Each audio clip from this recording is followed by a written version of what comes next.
Okay, and we are live finally. Okay, there we go. Was a little bit of an issue earlier a second ago. It just kept rotating and saying we're going live, but got that figured out. And we will be watching game 5 of the Colorado Avalanche Vegas Golden Knights series, game 5 in Colorado, yeah, because they got the President's Trophy. So it will be in Ball Arena, I think it's called now.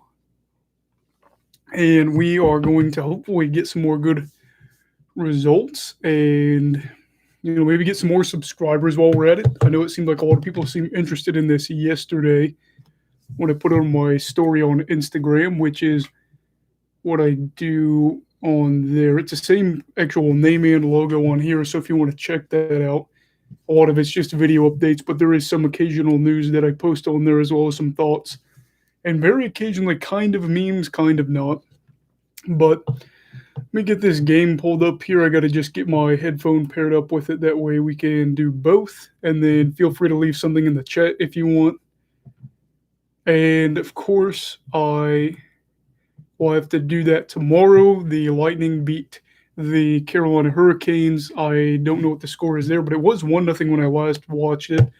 So my guess is they probably won 2-0 at the very least. And kind of a really, really tough loss for the Hurricanes.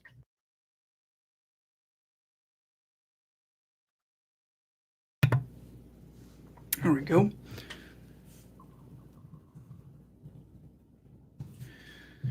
Let me try to get this Bluetooth hooked up as well. How's it going? It's going pretty well. I've had a pretty good day today. Not too busy. Kind of woke up late. Did some grocery shopping. Had some good dinner. Well, it was a kind of a late lunch, but we're gonna have Salisbury steak homemade tonight, so it's gonna be really good. How's it going for you, Jeremy? Get this pulled up here, but try and see. There we go.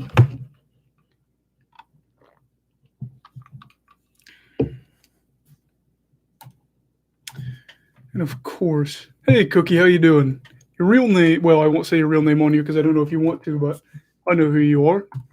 Always so supportive, and I'm just trying to get this headphone paired on here. That way I can listen to them, but also talk to you guys at the same time. So if I'm making a weird face, I'm not actually seeing you guys, but I got it all paired up. Life is good. Life is good. Game will start shortly, and I need to make that minimized. I usually don't say whoever wins this game 5 will win the series, but I think we very well could see that in this series. Let's go, Avs. I definitely don't want Vegas to win it again or have like another late run, so I would totally be fine with the Avs winning here and probably making it to at least the Stanley Cup as they'd face Montreal in the third round, but you never know. And since the game's not even started, feel free to ask as many questions as you want. I'm just making sure that my phone isn't, going off or anything like that during the game. And you want McKinnon to get a cup? He deserves one. He deserves a lot of accolades. I don't think he gets as much attention as he deserves. But I think that, as the Avalanche become more and more of a threat, per se, that's when he's going to get more and more attention, which is always a good thing because I'd hate to say that he was the most underrated player in the league, but for his talent, the production, everything like that, you weren't really getting a lot of notifications about him, per se. And then randomly, I'm hoping we get a pretty good crowd tonight, get some subscribers, maybe get close to 275 or get 275. Who knows? And if not, that's all right. We've just been growing, so we'll just keep up the growth. And I'm trying to refresh it to see how many subscribers we're at right now before the broadcast, or the live stream, I guess I should say. And, of course, my Wi-Fi isn't working. And once we get later into this, I'll tell you a funny story about my air conditioning because I know last time we talked about how bad that was. And that was a nightmare. So I'll talk to you guys about that in a bit. It's kind of a funny story there. Happened the other day. I think it was actually the day of the broadcast, and I'm not really sure why my Wi-Fi or anything like that isn't wanting to work. But here we are. It's like 1,000,000 degrees in my apartment, but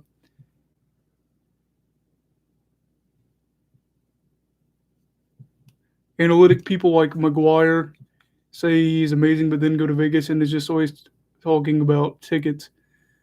I feel like analytics people would probably reject what Pierre McGuire being associated with him. I've never met somebody that's Tuck.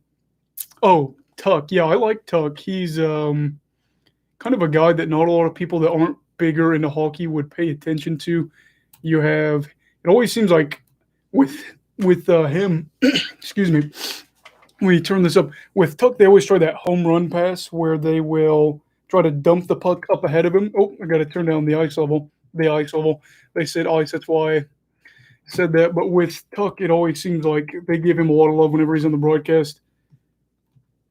But Pierre McGuire, he is something. I'll tell you that. It's weird seeing your face on here, like with my personal YouTube. Um, Sometimes I'll look it up to make sure that it's working whenever we do the live stream, and it's just funny because it's like you can see yourself really take the drink live.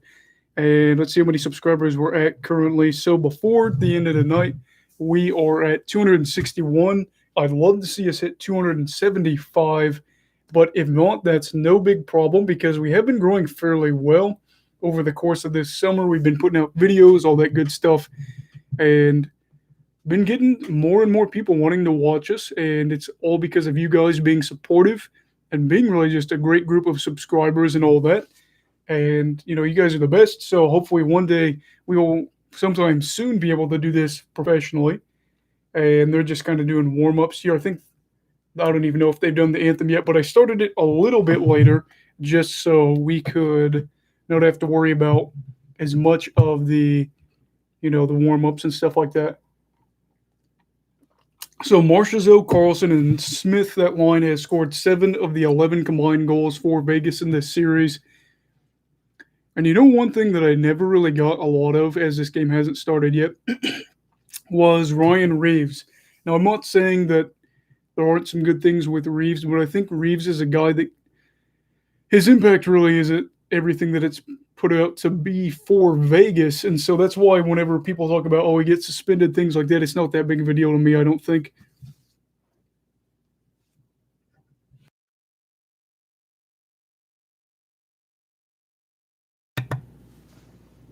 They're just doing the anthem right now.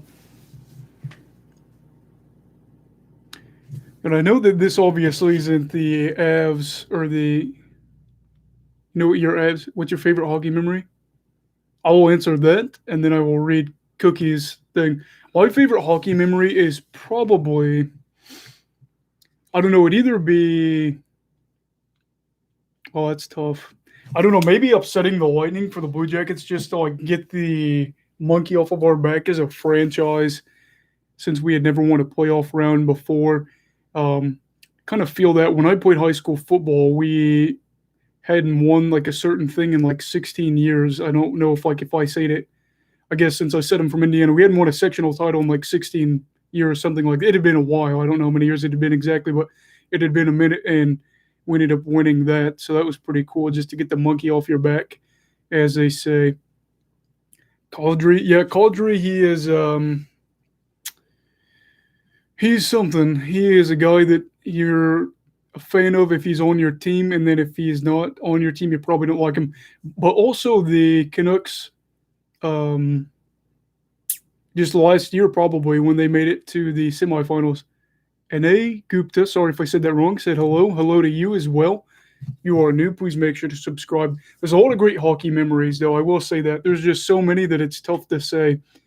And hopefully it just keeps getting better and better as we keep doing this and getting a bigger audience, being able to spend more money, maybe buying more jerseys, stuff like that. I don't know if you saw, I got my Canucks pennant here. It's relatively cheap. It was on sale. That's why I ended up getting it.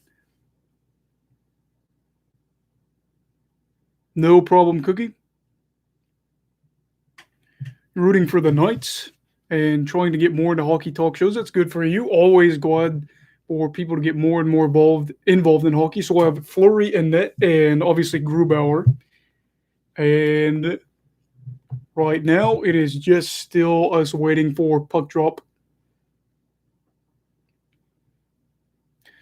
I do think Colorado is going to win this. I'm kind of curious to see who actually does, but I think they could. Am I muted? Thought I had a cough there, but let's see here.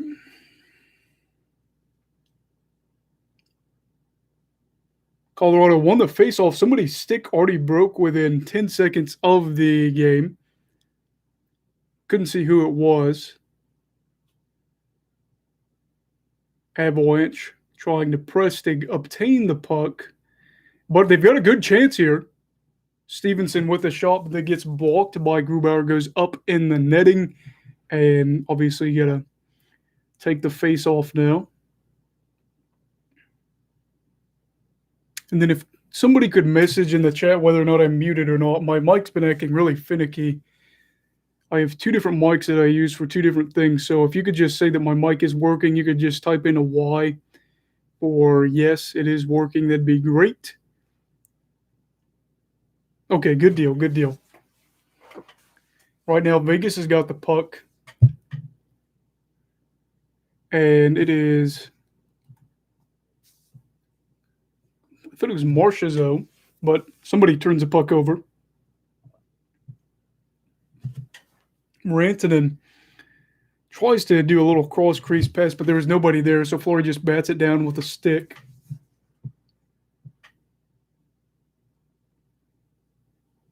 And there's just a battle behind the net with White Cloud and somebody else trying to get it. And Graves tries to take a shot, but it gets blocked, so it kind of just a scuffle in center ice, trying to get the puck. Vegas is just actually turned the puck over there. Might have a chance for Colorado if they can get this puck settled down. They can't. And Vegas is just going to dump it off into Colorado's end, try to keep it in from the blue line, gets a shot off from the back left blue line. Or from the back left of the blue line, I should say. Petrangelo's got the puck. Passes it up to Tuck. Couldn't get it to go. I believe that's Tuck. I think that's what his number is. One of the Avalanche players gets a shot off. Couldn't get it to go, but it was enough to make Fleury bounce on it. And I will say, while I don't want Vegas to win this series, I am really glad that the series is tied. The last thing I wanted was a 4 or 5 game series, something like that. You know, you have two teams that many expected one of these two would be in the Stanley Cup Finals, and to be able to see them at least go to 6 games is a nice thing. And I picked Avs in 6, so we'll see if that prediction's right. As they go to take a face-off in Vegas's end.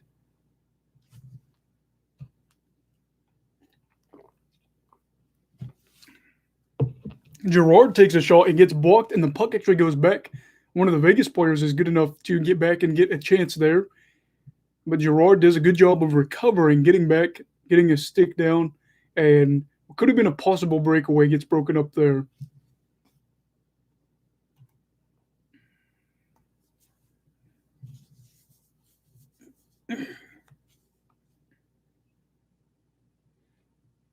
Now the puck is in Colorado's end, and Girard's got the puck in front of the net. A little bit of pressure by Vegas. Nothing crazy, though. It doesn't look like they're going to press too much in Colorado's end at the time being, that is. Colorado has been able to stretch out their passes fairly well to start off the game and get some opportunities. Although Vegas looks like they might have a few chances early on. We'll have to see about that. We got a website. We can pull up some stats from that. And there's some really good chances for Colorado here, but they are able to settle it down for Vegas and at least get Colorado out of their own end for now, while Colorado does maintain possession. And if we're lucky, we'll get to see a lot of great north-south hockey tonight. Really good chance there for, I couldn't actually see who it was. They got the shot off, though, and it was for Vegas. The turnovers right now are really the things that are going to be interesting. He almost Had a nice backwards pass there. The only problem, there wasn't anybody there when he passed it to, I guess, Vegas. But he was trying to get somebody right in front of the net. He was going to go behind the net, got a backward pass, just couldn't get it settled down anybody.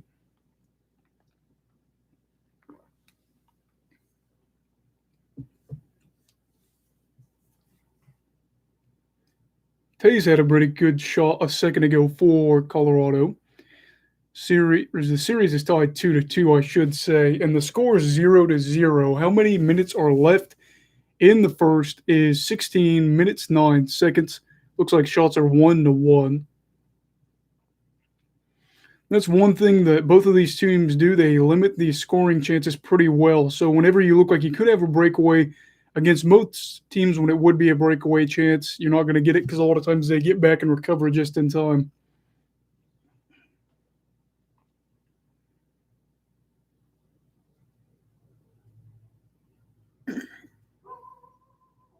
And somebody's dog's barking outside, so I apologize for that.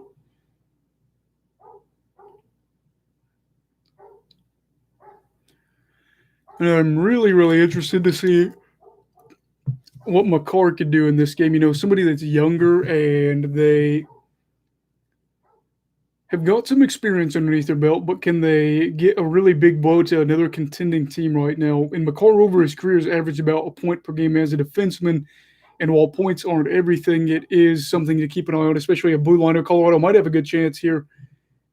And I can't see who's got the puck. They're going to go around the end. There's a lot of battling along the front of the net, in front of the net. Nobody could seem to figure out where the puck is. Vegas is able to clear it. Colorado right back after it, though, trying to get in deep into Vegas's end. It's going to be an icing. And if you're new, please make sure to ask as many questions as you'd like. We're not extremely formal here. As you can see, I'm just kind of wearing a T-shirt. And who was it? It looked like Saad was going for the backhand, but there was just too much traffic in Vegas's end in order to get that win. They had a lot of battling in front of the net.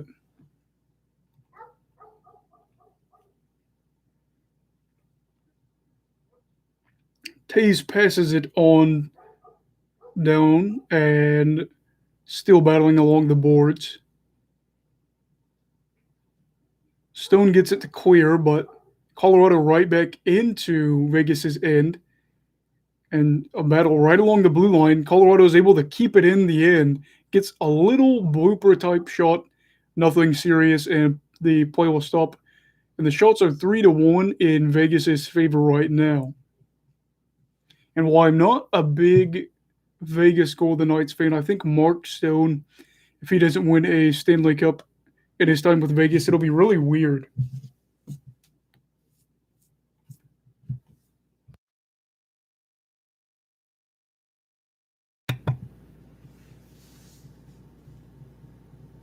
I expect Tays to play a lot of minutes. Looks like he's already done so far to start the game. I've noticed him a lot. Fleury's had to face a flurry of shots here. Saad, I think, might score a goal tonight with the way he's playing. Ooh! Saad had a chance. Tays almost passed it to him, but there's so much traffic right now. McKinnon's got the puck. You know he wants to shoot. But there's going to be a penalty on Colorado. Rantanen apparently kicked Fleury's stick, so it's going to be a penalty for Colorado. Vegas will go on the power play. Didn't even see it. We'll get a look at the replay here in a few minutes. Obviously, they'll do a commercial break. And feel free to ask questions now. We're just on a commercial break.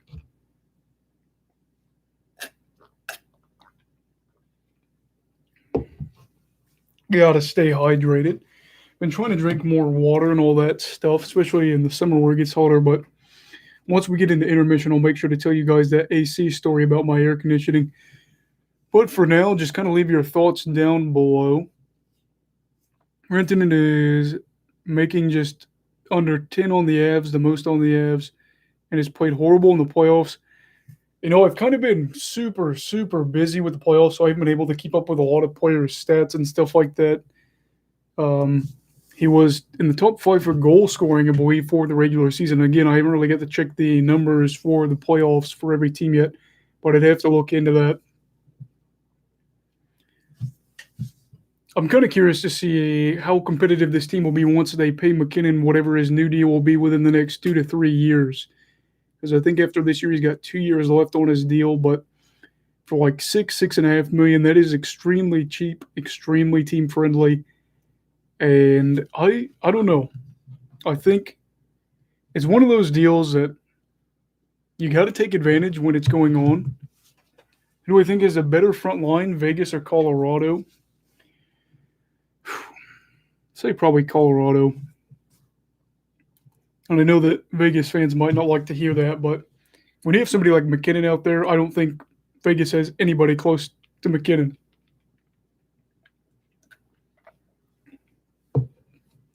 Especially offensively. Ooh. Rantanen had a wide open. I thought it was Sod, but it was actually Rantanen that was down there that had that open goal. But I don't know if that was before or after he kicked Fleury's stick. Still 0-0. Shaw's leading for Colorado 4-3. Vegas is on the power play, though, so get ready for that. 13 minutes and about 40 seconds in the first.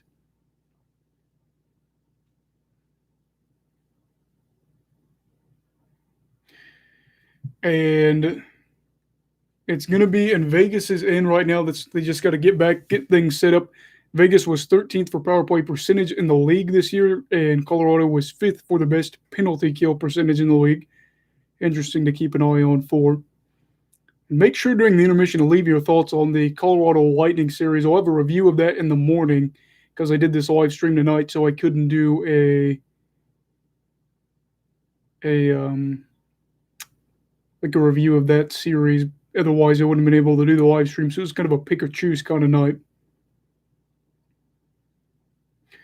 Just battling along the boards. Vegas, I don't want to be rude here. I know and it looks like Colorado might just get a, oh, they had a chance. They might have got a shorthanded goal there. But Fleury was able to get a kick save down low to stop the puck from going in. Had there been another Avalanche player down there, I don't think that his reflexes would have been fast enough to stop somebody from burying the puck.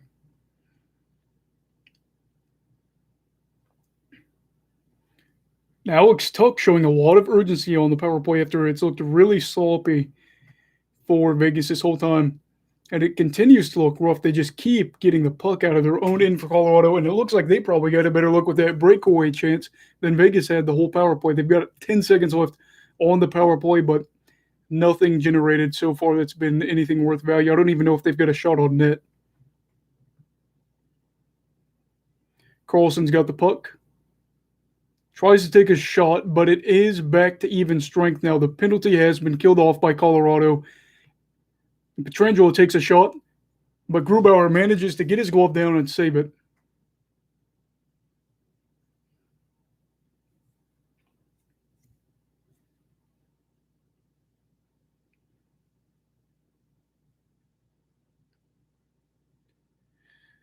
Just kind of the broadcasters going on about how Tuck didn't look over to pass the puck to his left. Yeah, but at the same time, you've got a defender closing in with their stick down low. If you get that, I don't know. It's too tough to say. It's not, like I play in the NHL. It's all about timing, and I'm not sure that they would have been able to get that off. I think the stick would have been able to get in there to stop him from getting the pass off.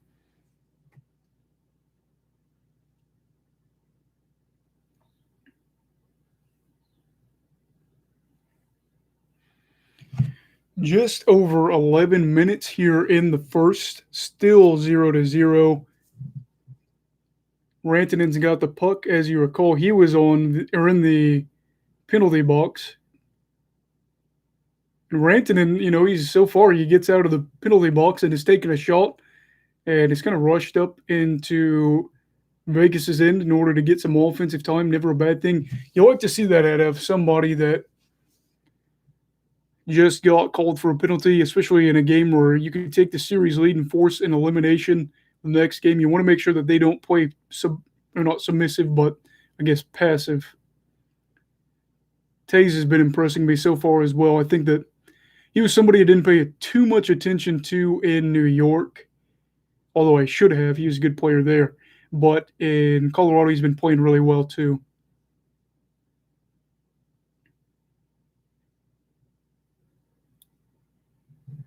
So it's talking about how in game 1 there was 4 goals for the top line on 9 shots, and in games 2 through 4, 0 goals on 12 shots.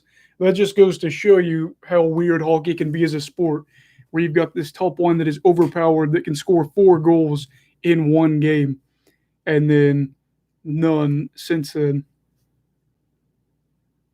That might have been 5-on-5 play, but they didn't list it from what I remember, so that could be in general.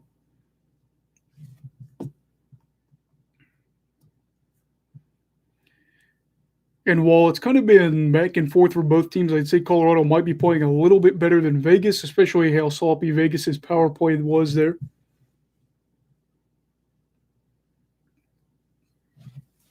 And there's going to be a stoppage of play due to a hand pass. Feel free to ask as many questions as you'd like, guys. We're just kind of at like a stoppage of play here. I am not going to be a jerk if you guys ask me questions. Oof, lost a subscriber. Hate to see it. That's okay, though.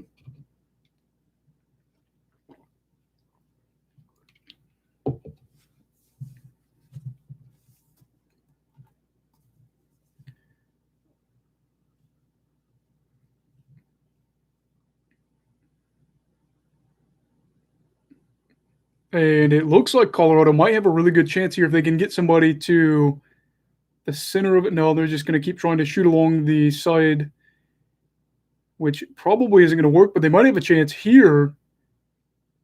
And again, nothing. It seems like they're having a little bit of trouble here the past few minutes getting towards the center of the ice, getting a shot off. If you guys are new, please make sure to subscribe because I've got plenty of hockey videos that I put out. I'm actually putting out one tomorrow about the Hurricanes and the Lightning review. Do I think, Jeremy said, do you think Montreal will make it to the final round? Anything is possible, I'll give you that. I will say that. You can never count a team out, but I don't think that they will just because Winnipeg is a team that has a lot of flaws. While they are good in, a lot of aspects, they are pretty bad in some other aspects. Colorado or Vegas doesn't have nearly as many flaws, so I think that, at a certain point, ship has to fall apart, and so that's what I'm thinking from Montreal. They might put up some good fight, but, I think they played a good team in Toronto. Then they played a decent team against Winnipeg, that is, and then swept them. And the thing that's concerning for me is Mark Bergevin is probably thinking, okay, we've got this team that has made it to the third round, which would traditionally be the conference finals in a normal year. The problem is, though, they got outplayed the first 4 games of the series against the Maple Leafs. And I think that's still kind of where they're at. Maybe they have grown some, which is, not a bad thing. But what worries me is he's going to just get complacent and say, okay, well, we made the third round with this group, so we should be able to do it next year. When really, you can never base a lot of things like contract extensions and stuff like that off of these small results of the playoffs, because you can get hot at the right time, I'll give you that, but there is no reason to think that this Montreal team will be a much, much better team in the regular season next year, at least from what we've seen. Do I think that they could be better? Maybe. I don't know. Montreal has got some things that I like about how they're playing and then some things I don't like about how they're built up. And a big part of them is relying on Carey Price to play well. He makes a lot of money, but he's starting to get up there a little bit in age. And in general, I think, Cole Caulfield, Jesperi Kotkaniemi, you got Nick Suzuki, Tatar, Toffoli, you got to like those guys. But one thing I've noticed in a few games, I don't know if this has been in every game, but I think a few of the games that I've watched is Romanov, their blue liner that they were really excited for, hasn't played a lot of playoff minutes. And I'd like to see him get a little bit more minutes. I understand the objective is to win the cup, but it's kind of concerning that the other night some defensemen had 22, 23 minutes, whereas he had 9.5. And I don't know if that was at the end of the game. I don't think it was, but you're going to have to give him some minutes. You're going to have to give him some moments that are going to be against some good players, some good teams, and see what he can do. Just because it's the playoffs and you don't want to lose doesn't mean you just, possibly stunt development of a prospect. And there's a really, really good chance by Saul. I'm telling you, I think Saul is going to score a goal here by the end of the game, just under 9 or just over 9 minutes here. And the score is still 0-0. This is a great question, Jeremy. Sorry, I went on a rant about it. I just talk about the Canadians probably more than just about any Canadian team there is, besides the Canucks, since my friend's a big Habs fan.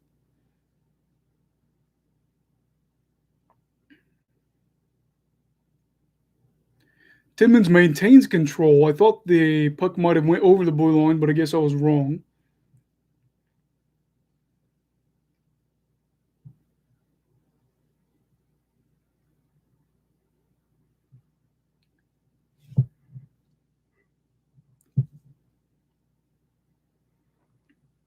And right now, I can tell you if Colorado keeps playing this way, they're going to win tonight's game. There's some sloppy play defensively at times, but with the chances they're getting, they should probably win this.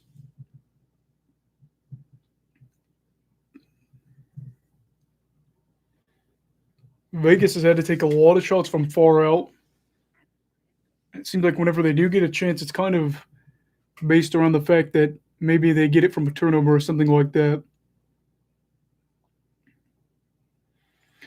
Now, what I will say with Montreal is it is kind of tough because you have a team that not a lot of people seem to enjoy how they play. I read an article the other day about how they were so boring to watch. Personally, I like watching them. I think they're a fun team to watch, but they're talking about how boring it was to watch them win 1-0 against Winnipeg. Personally, I found it as a very entertaining game because at that point, it just felt like for Winnipeg, you could already feel the possibility of them falling apart and losing the series when it was 1-0. But I don't think that they play boring hockey. I don't know if there's such thing as boring hockey. I watch old games where they played the trap and think it's still super entertaining hockey. So I'm probably not the best guy to ask about that. I like trap hockey. I don't have a problem with it.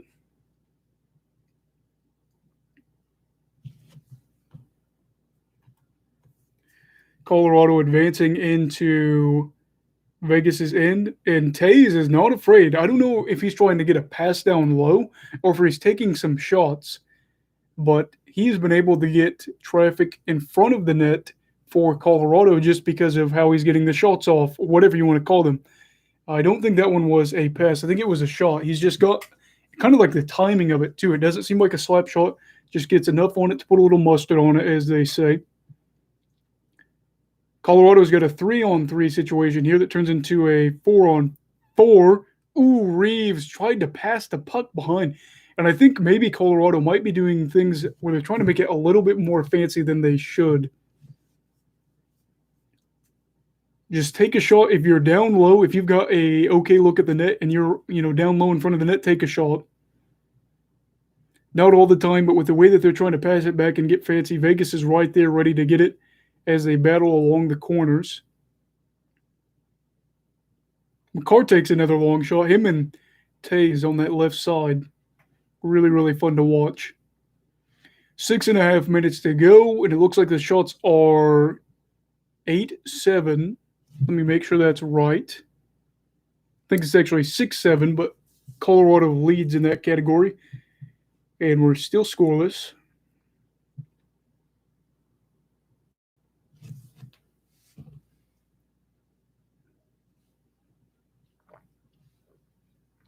Got to stay hydrated. Everybody make sure to have a good drink, maybe a snack or even a meal handy with a good game like this.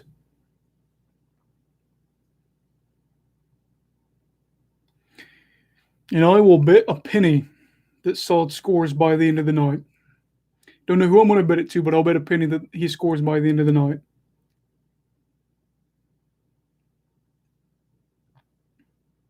Ooh, McKinnon goes, tries to get a good cross crease pass, but gets picked off by a Vegas player. Not like they're doing much. Seems like right then and there they just want to keep it in the neutral zone and not try to turn the puck over. It doesn't seem like they're very focused on getting north-south. And Colorado seems a lot more centered around that right now. Oh, Colorado can't play it, otherwise it's going to be an offside. I'm telling you, if we could get rid of offsides, that'd be the greatest thing ever.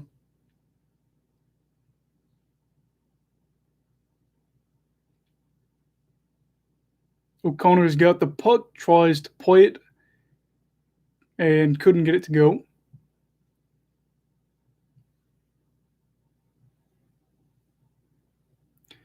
And it's weird to me thinking of how you had 2019. I just thought of this with Pietrangelo. You had 2019 Krug on the Bruins, Pietrangelo on the Blues. Then, Vegas gets Pietrangelo. He leaves. Then Krug goes to the Blues. And I know that's not crazy weird, but it just seems weird that it happened right within that vicinity of them winning the Cup. All that it happened, a year after?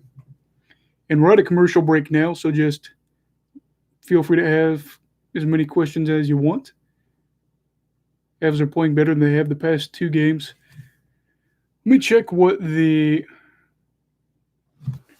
scoring chances are for the intermission. I'll do that once it gets to intermission. What do I think of the fact that they added a 30-second team in Seattle? Well, I'm going to be honest with you. While the jerseys look great and the colors look amazing, I'm not a big fan, and there's a few reasons why. The first being, as a Canucks fan, we kind of had, I guess, control, if you want to say, of the Northeast, that is, of the Northwest part of the U.S. and Canada for a good long while. And I'm just not a big fan of Seattle coming in. A big thing that's really, I don't remember what the phrase is, but it rubs you the wrong way. That's, I guess, a good phrase we could use here.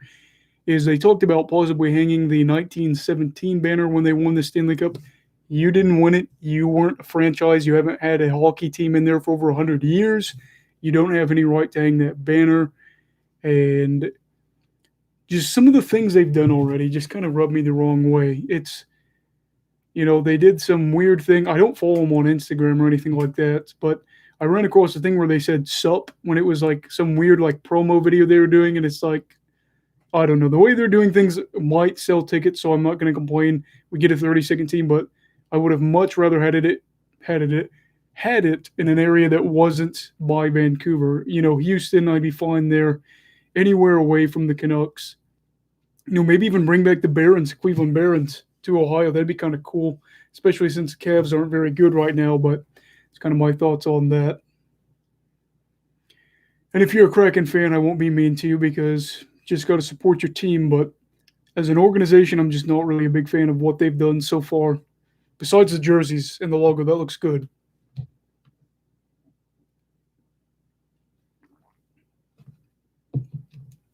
Four minutes and 45 seconds to go. Avs fan 29, hello there. Still 0-0. I think the shots are even. I'll have to see at the end of the first.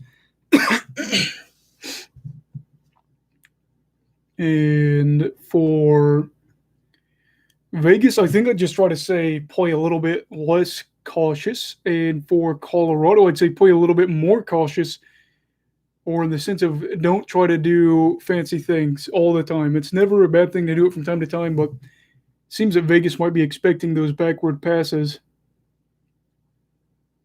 Stone's got the puck. And Theodore took a shot, but it got blocked by Vegas or Colorado player. Couldn't see exactly, but didn't have anything going. Fleury and Grubauer both playing pretty well.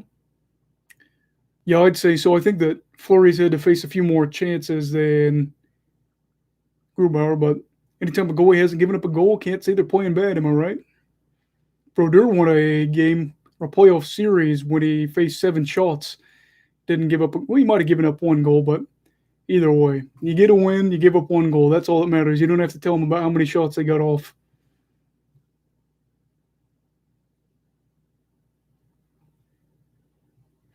Kind of curious to see if Pietrangelo's numbers next year go back up. I think those were a little lower than last year, but last year I believe was an offensive or would have been an offensive best season for totals. He gets a shot off here, but for an average, I think he had the highest average of points per game or whatever it was in his career. Petrangelo was a guy that I think got noticed probably 3 or 4 years ago on a national level. And I was a big fan of him when he was in St. Louis, not a big fan of him when he went over to Vegas. Not to say that I hate him, but it's harder to root for him now that he's on the Golden Knights. 3 minutes and 37 seconds left to go in the first, still 0-0.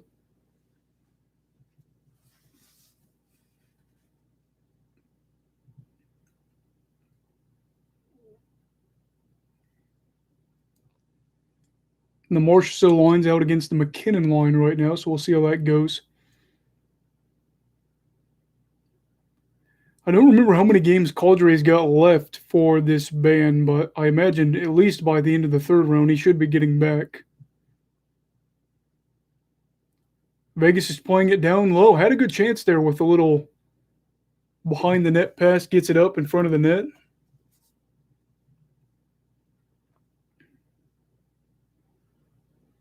And Riley Smith has impressed me the past probably 30 seconds here. Oh, Smith was knocked down onto the ice. Grubauer was way out of net, couldn't find the puck, and had Smith not been down, they would have scored there. Wow. That you hate to see. His body literally ran along the puck. And even if he had gotten up, if his knee or something hit it, he might have scored just because of the opportunity there with how wide open the net was. There might, that's going to be an icing. Thought Colorado had enough speed to get back there to prevent the icing and even get a chance, but no. Also, what do you guys think of the ads on the helmets for this year? I don't know if it's going to be just for this year. Personally, I'm not a big fan of them. Although if they are local, it bothers me less. So let's say, Milwaukee's the originator of Harley Davidson, the original city. I don't mind it as much if it's going to be like a local business. Still not a big fan, though. I do get that it generated money we didn't have this year. There's just over 2 minutes left. Pacioretty's got the puck. And Stone's got it back. He's going to pass it up to Theodore. And Petrangelo tries to get it to Stone. Couldn't get it to go down low.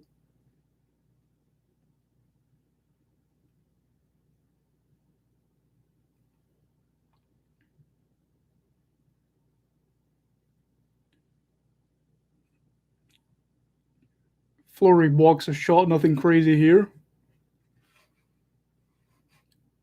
Stone has got it, but he just gets it to where he can get it into Colorado's end, get a line change. Probably the smart thing to do with a minute and a half left to go.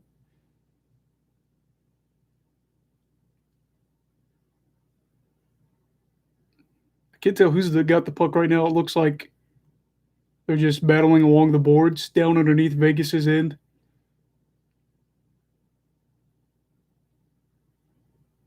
Landeskog gets it to, thought there was going to be a goal there. There was not.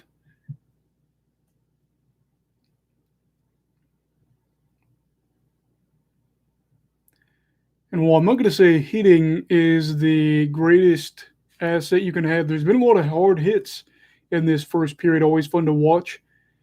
Seems like people don't seem to think hitting relates to winning anymore, which they did actually show the number of teams that were in the top 10 for hits. I don't think most of them were playoff teams. Still, though, I think that if you can lay a hit and get possession of the puck back, that's never a bad thing. But if you're just going to hit it and then not try to get possession back, that's kind of a silly thing to do. 20 seconds left to go. It's in Colorado's end, but they look like they'll probably be able to get it out. McKinnon's got the puck fighting off a Vegas player. Turns out to be Carlson. Carlson had the puck, but he got knocked down.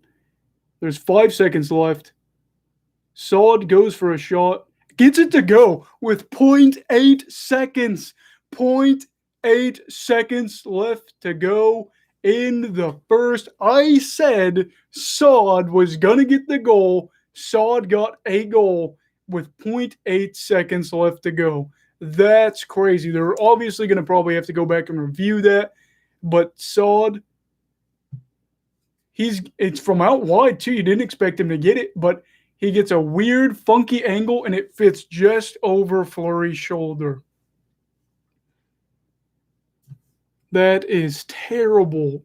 For Fleury, who's older, you'd expect maybe to him hug the net a little bit more, especially with there being a few seconds left to go. But Saad is able to get just top shelf where Mama hides the cookies, as they say, and give the Avalanche a 1-0 lead going into the second. Wow. That was good. You'll have to watch it if you aren't able to watch the game. Watching it later is still going to be just as impressive. That was a really, really good goal. It's a 7th goal for him of the playoffs this year. And the Ball Arena, such a weird name, is rocking. Yeah, Cookie said that goal. That goal is amazing. And I'll answer your question about the city right after that. I'll actually answer both of your questions. Well, that's weird. Now they readjusted it to saying there's 10.8 seconds, but there's no way. It was at the 5 mark. Okay, they adjusted it to 1.8. Take the face off. It doesn't matter. You don't have enough time to get the puck down. And that's going to be it for the first. Shots are 10-10, tied up. Colorado does have the lead, though, because of that beauty from Saad. He was a Columbus Blue Jacket for 2 years, and he was part of our 16-game winning streak. That was really, really fun. And now that that is over, we will answer these questions, which are super fun. So Jeremy Smith said, do you think there's any teams that should move cities? Let me look at all these teams, guys. Although I have said there is a team that should move, and I don't want to make their fans mad because there are some really good fans. But yes, I think there should. And then in the next 5 years, do I see a team moving? Probably not, but we'll explain that. So I'm just going to look through here and see if there's anybody. Okay, the 2 teams that I think would be the most likely to move would be the Florida Panthers and the Arizona Coyotes. Now, I've been saying for a while, just because of struggling attendance for the Panthers, that they should move them to Quebec, so that way you get the Nordiques back. I do think that they would be able to sustain them in a market, get that old market back. The only problem is the Avalanche own their naming rights, so they would have to get permission from them. And that would be really difficult. I don't know if Colorado would give that. I think they should. I think they should do it, but I don't know if they would. Florida, I think this is what I've said for this season. They had a really good year. No fans, really, because of COVID for a good chunk of that. And I think if this is the time that they can say, all right, we didn't get to watch sports for a while because of COVID. So now we got to show up as fans. We got to have better than 75% attendance or whatever. I might grab a hat here in a minute, but they need to be able to show that they can have a market. They can be able to fill this up, all that good stuff, and move to Quebec, have the Montreal-Quebec rivalry back. They'd be able to still play in the Atlantic. That would be really, really cool. And while I don't think Colorado would give up those rights, I think they should talk about that first. Cookie said he doesn't think that they would. Yeah, I don't think they would either, but they should be the Quebec Dragons if they move. I've always thought it'd be kind of fun to see what Quebec team would be named again. And then as for the Arizona Coyotes, well, I'm a big fan of the Coyotes in the desert. It's actually one of the teams I'm going to apply to for a job once I graduate college. Well, I guess I'm going to apply beforehand. I actually went through a bunch of teams for the NHL, ECHL, AHL to apply to what I'd feel comfortable living in. I would love to have Arizona stay there. I just don't know if it's the right place. And well, I do really love what they've got going on in terms of the Kachina. They've got Phil Kessel. They've been kind of competitive under Talkett, although Talkett's not there anymore. I don't know. And I think that their stadium's located a little bit farther out of, what are they based around, Glendale or something like that? I just think they also struggle. Where they would move to, I don't know. I've heard Houston might be a thing, and Houston seems to be a big city that people have talked about maybe doing that. The thing that's concerning though is they have the Houston Rockets, but if you move them soon, the Rockets, if I'm not mistaken, are in a rebuild, one of the worst teams in the NBA. I don't know what the NBA standings are, but maybe I can look that up right quick. But I know the Rockets had a really, really bad year. I do think they need a retool on offense. Yeah, they probably should need a retool on offense. Let me look up the NBA standings. It's a big city though, so you might be able to get them to succeed there. Would I want them to move to Houston? No. Do I think they could? Maybe. Let me go to the Western Conference. Yeah, the Rockets finished 17-55. That was the worst record in the whole NBA. Costa Rican sports fan, hey, glad to see you back.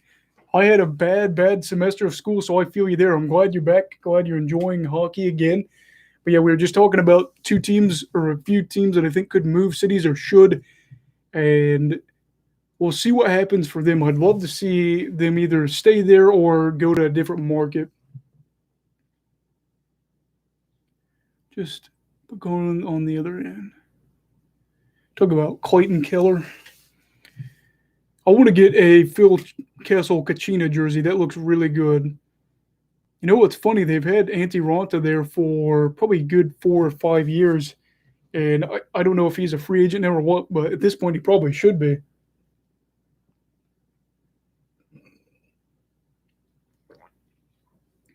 I don't know what my next jersey would be, but I'd say if I had to get another team, it's going to be a Phil Kessel Kachina jersey just because of the look. I mean, good grief, you've got the green, the purple, the cream, the brick red. I think he goes to Seattle. Yeah. Let me look up his contract.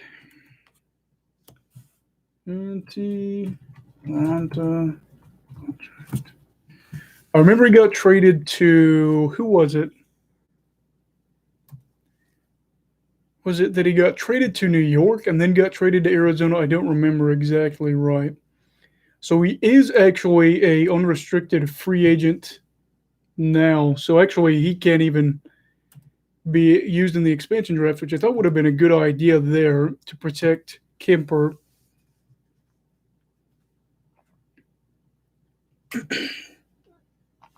Yeah, and he was there with Chicago, if I remember right.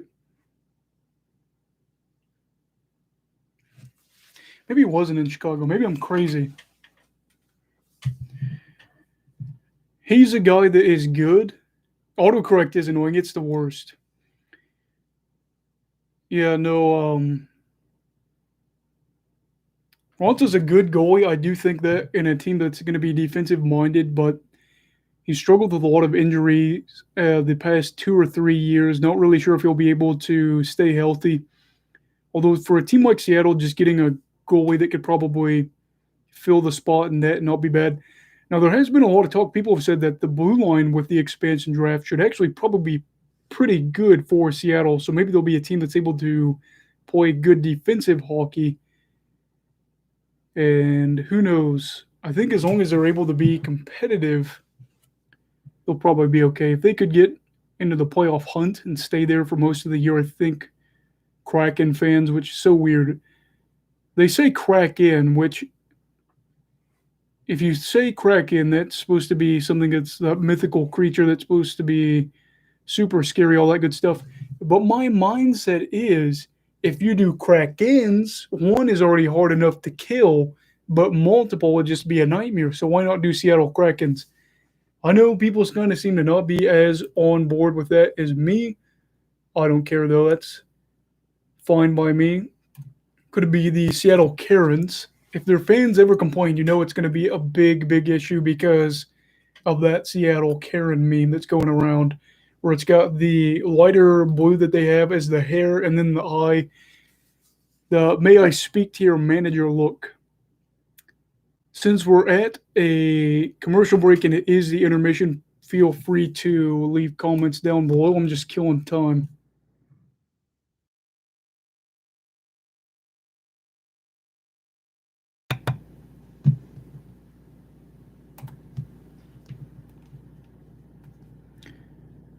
Get a look at 5-on-5 here, and it was pretty dead even 5-on-5.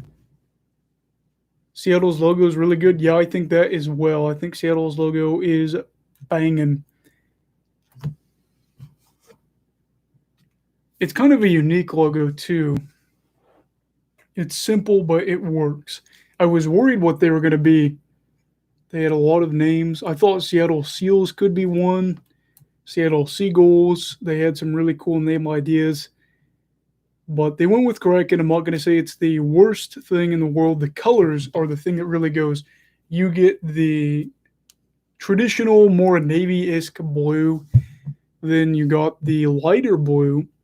And that was the thing that I think makes it look really good. But when they paired the red trim, that is, with that darker blue, it looks really, really good. Excited to see their home jerseys. I think their away jerseys are going to be harder to pull off looking nice because of the lighter blue. And that's all right, though, because I think in general, a lot of the away jerseys aren't really anything that I would buy. So I've already thought of the Kraken jersey I'd get. I'm going to get Canucks on there on the custom nameplate and then one.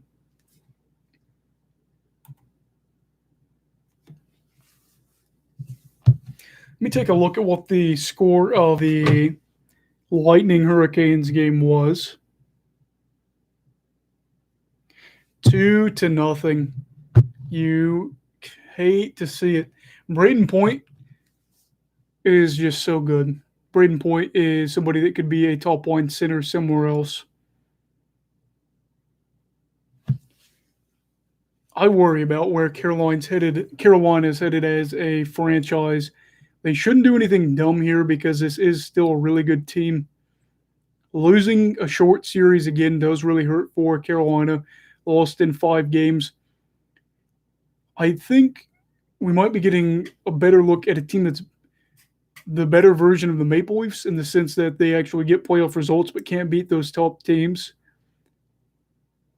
They're still missing that playoff series win, though. They're still missing that one against a team that makes you say, okay, they are a Stanley Cup contender.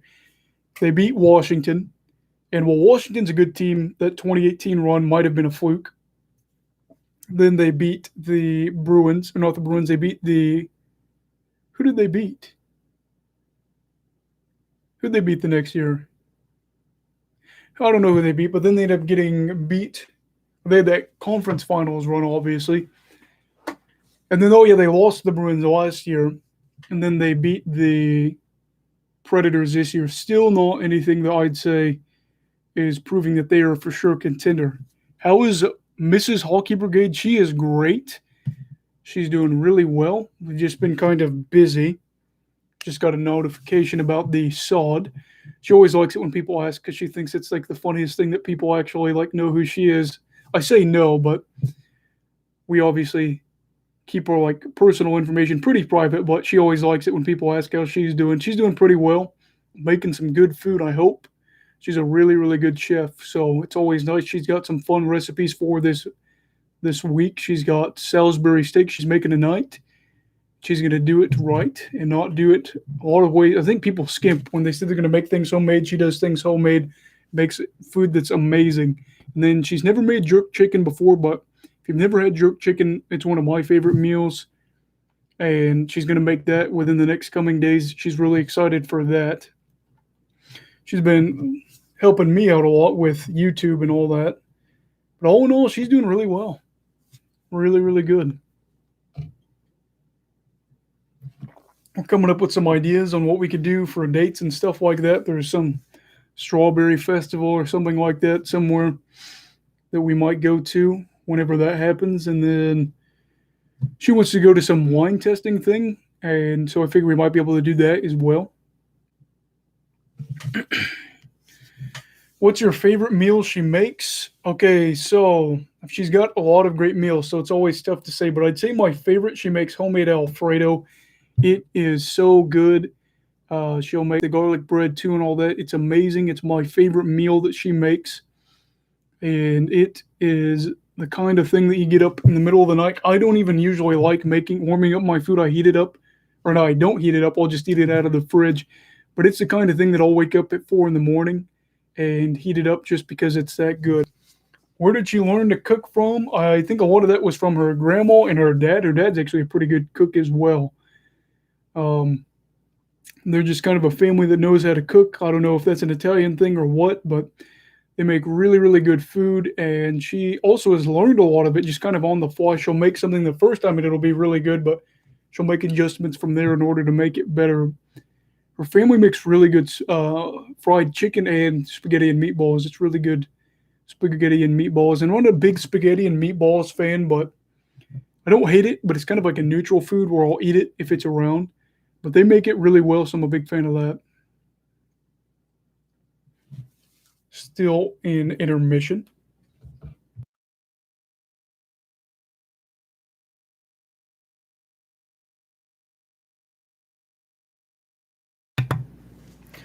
Although she's kind of got me figuring out how to cook.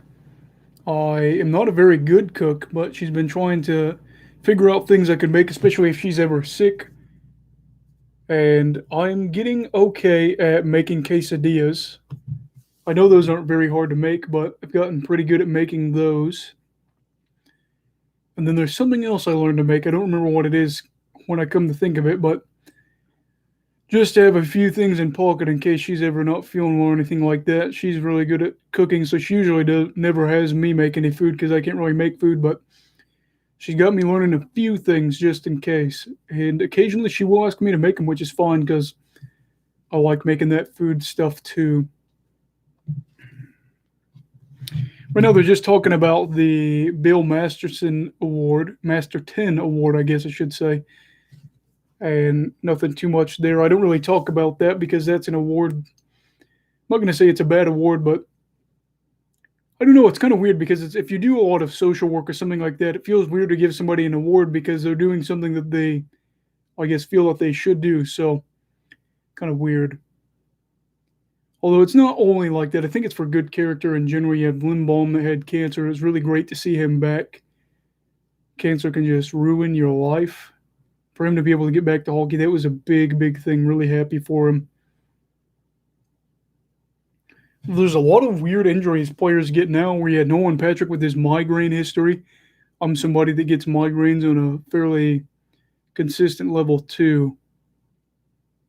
Wait, are you married and I haven't got a girlfriend yet? Yeah, I've been married for going on over a year and a half coming up. And so, yeah, I got married at 19, about a month before my 20th birthday, and been married over a year and a half.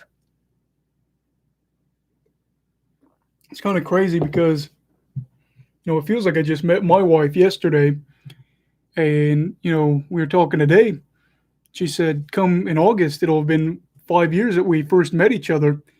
And I just can't even believe it because it feels like it was just yesterday that I met her for the first time. And the first time we met wasn't really a meeting. I just kind of looked over at her and I think she was more annoyed at me than anything. She kind of had an idea about who I was. It was pretty spot on at the time. Then over time, she got to know me. And I guess as time goes on, I was a little bit less of a jerk than before. I wasn't really a jerk back then, but I think maybe I was a little bit more focused on me than I should have been. As I get older, I think I want to focus on other people more.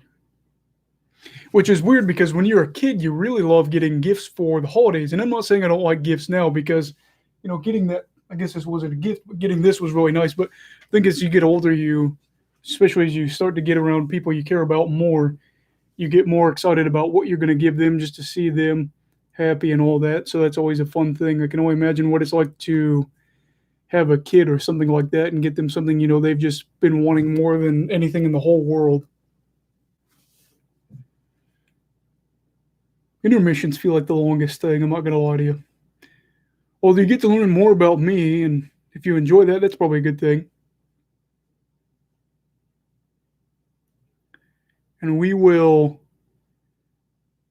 be having a moment of silence for our friend and supporter, Costa Rican sports fan who hasn't had a girlfriend yet. It'll come. It'll happen. Trust me, a lot of my friends were a lot older than I was when they had their first girlfriend. I was worried one of them was never going to get a serious relationship. He had two serious relationships, but they both ended really, really badly. He had a knack for finding women that really did not care about him at all, which is always tough, but he'd kind of do everything for them. But he's found a really, really good one, and she is amazing, really awesome, and I hope that they're happy and end up getting married. I think he's actually going to propose to her. She doesn't know it yet, but she doesn't watch my live stream, so I'm not worried about her finding out. Now, when he's proposing, I don't know. Yep, I am 21. She's 22. She is older than me. I like to bring that up to her a lot. Makes her mad. I bring up the age all the time. I had one crush and fumbled the bag, and now I can't contact her. Yikes. Well, there's always other fish in the sea. Do I have any embarrassing stories? Yeah, I've got a few. I can tell you a few of those.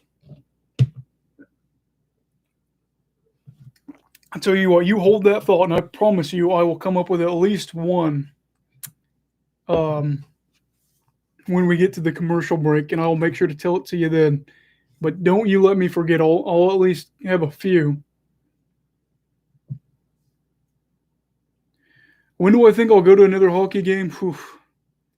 You know, there are some minor league hockey teams around us, so there's no real reason we couldn't once the regular season's going on. You know, we've got the Fuel and the Comets. I've got family in Fort Wayne. Been to a few Fort Wayne Comets games. Been to a ton of Indy Fuel games. So financially, that's not too hard. I think I might try to go to those maybe sometime around Christmas. Since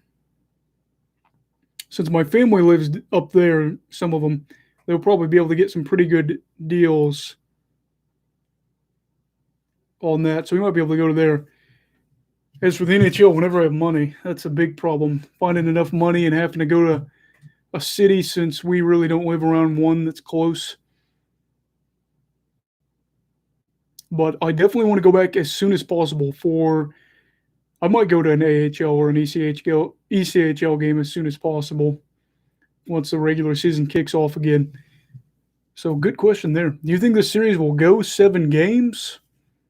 I think it very well likely could. One thing I always love to see is each team winning all their home games and then forcing a game 7. And we could see that there where Vegas ends up winning in game 6.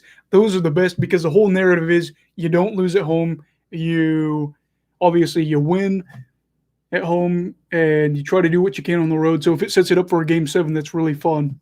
You think Colorado ends it in 6? Yeah, that's what I said in my preview where I predicted who I thought would win. I said Avs in 6. It could happen theoretically. They win tonight, it definitely can happen. They lose tonight, it can't happen, but they could still win. And with Saad getting that really, really cheeky goal, they might just be able to do it. Just over 17 minutes left in the second. And the Avs are up 1-0. Kind of wish the Avalanche would do a new logo, but I don't know if... Yeah, because you hate Vegas. I hate Vegas too. As a Canucks fan, you got to hate Vegas. As a hockey fan, I feel like if you're not a fan of Vegas, you got to hate Vegas. They really got spoiled. And the fact that they don't even have to do anything for the expansion draft stinks. But what I will say is, you know, they did a good job in their expansion draft. And had they been bad, we wouldn't have said, oh, it's not fair that they're not in it. So I'll give them that break there. I know I'm usually pretty hard on Vegas, but I don't know at this point. I don't know if I hate Vegas more or Pittsburgh more. I feel like it's kind of weird.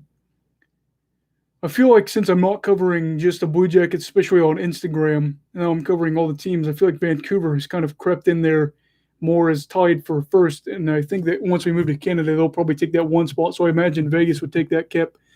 I give Calgary a lot of heat too. Ironic that I say that. And HNS, as long as you're still here at the commercial break, I'll tell you that story or some embarrassing stories. And as long as you comment at the commercial break that you're still here, I'll make sure to tell those embarrassing stories. Or if somebody just puts it in the comments at the commercial break, I'll tell a few.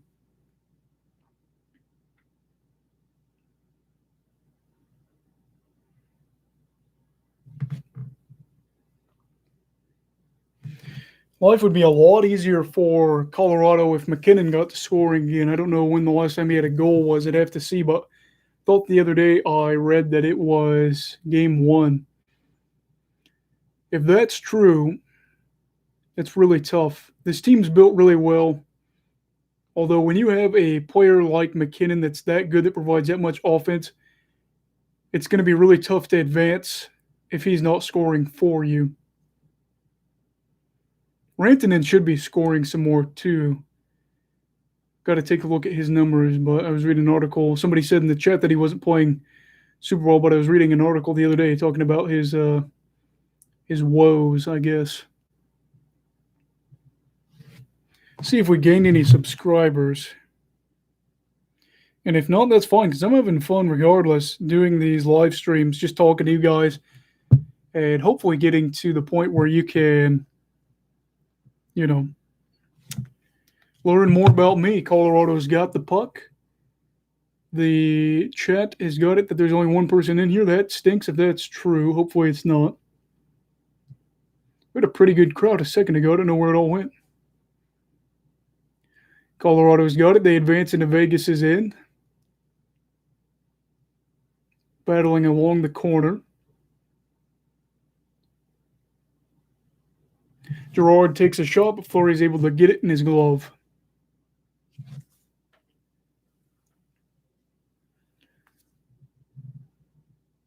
Now we've got a weird thing where you get to see the play, but you've got an IHOP commercial going on. We're not going to commercial break, though. So not yet. With 14 minutes and 42 seconds left in the the second.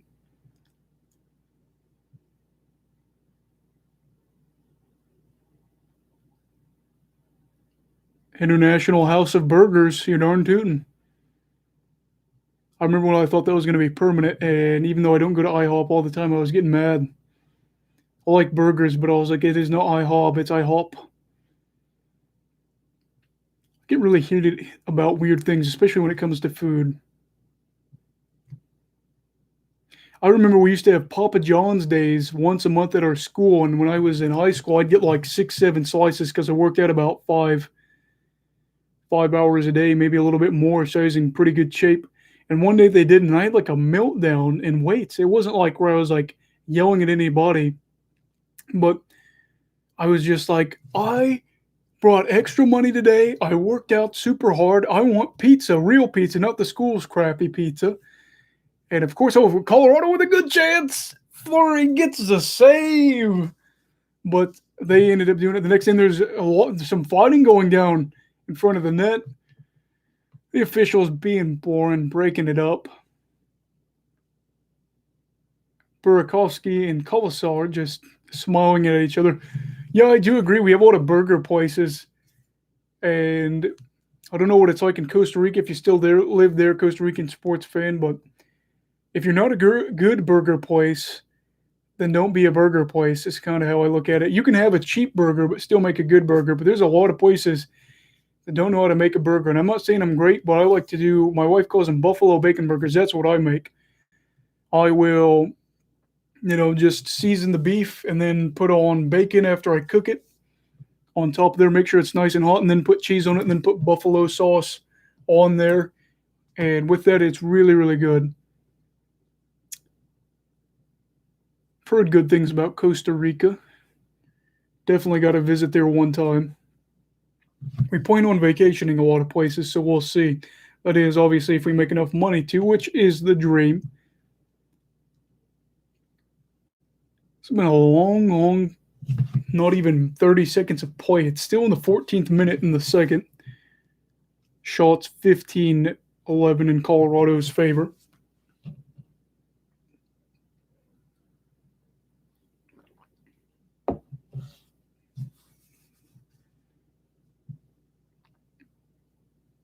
And Vegas is offside here.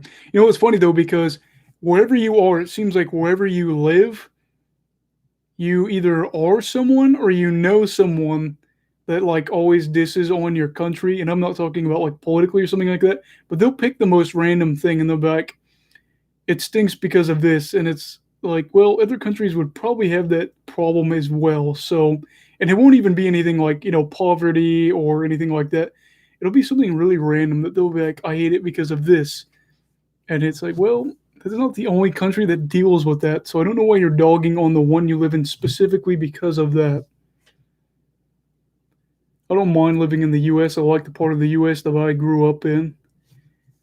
I know that there's not a lot of stuff to do, but at the same time, you've got space to roam for days. When I was a kid, my uncle had four wheelers, and I didn't own one. I wanted to own one, but just didn't work out. But he'd come occasionally to my grandparents, and we'd ride four wheelers. Yeah, I've heard good things about Costa Rica, so I'm not going to diss on it. I don't know anything about it. It seems like it's a pretty stable country, so no problem there. One thing I guess I will diss on my state, I don't think we have these anymore, and I don't know if you guys have ever heard about them. I guess they kind of went out of business in most places when I was born, but they're still in Ohio. They're called Frisch's Big Boys or something like that. Maybe it's called Frisch's Big Boy, and it's a restaurant chain that I think is still relatively popular in Ohio, but it used to be in the Midwest as well, but they shut it down in a lot of places. That food's pretty good. Whenever I go through Ohio, or if I'm in Ohio, I used to go watch baseball games in Ohio, stuff like that. I'd get Frisch's Big Boys. They also got the Skyline Chili or whatever it's called. It's pretty popular. It's all right, not bad. Everybody always talks about Cincinnati chili, and it just kind of depends on where you get it from. But if you go to Cincinnati, you do got to get a chili cheese dog for sure. Some people don't put cheese on there, but for me, it's always got to be a chili cheese dog.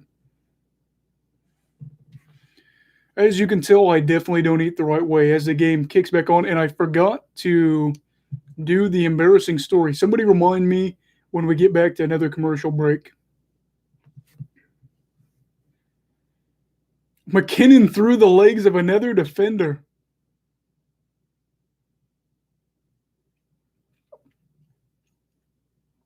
Somebody that stole about the equivalent of $1 million and left to Switzerland. That really rubs me raw when they go to other countries and get sanctuary. You committed a crime, you should be punished for it, especially thievery. Being a thief is one of the worst things you can be. Oop, stoppage of play. Looked like Colorado might have had a good chance. And I think it's just like, obviously I live in America, so our level of poverty is different in a lot of regards to other places. But, I grew up in a family that didn't have a ton of money, and you had to really just work in order to just make ends meet. And, it was just kind of a pain because I grew up around some people that made a lot of money. And so I don't mind them making money so much per se, but for somebody to steal money, especially if it's against people that don't make a lot of money, that's what really rubs me the wrong way. If you're going to rob anybody, rob Walmart where they have just millions and millions of dollars or something like that. No, actually, don't actually do it. But, these big corporations that just make a ton of money that, kill small business.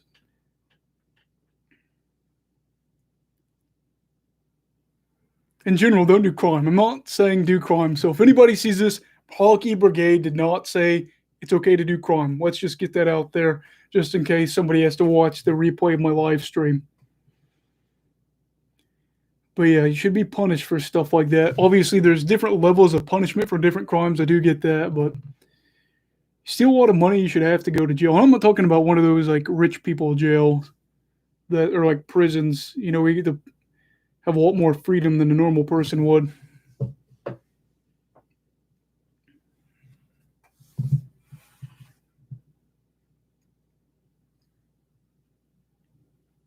Colorado's got it. Can't tell who's got the puck. Couldn't get it to go. Sorry for the yawn there.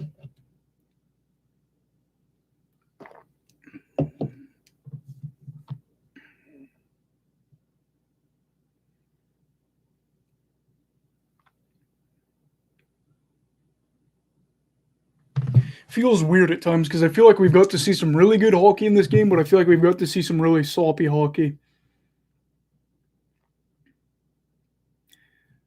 That's something that rubs me the wrong way too.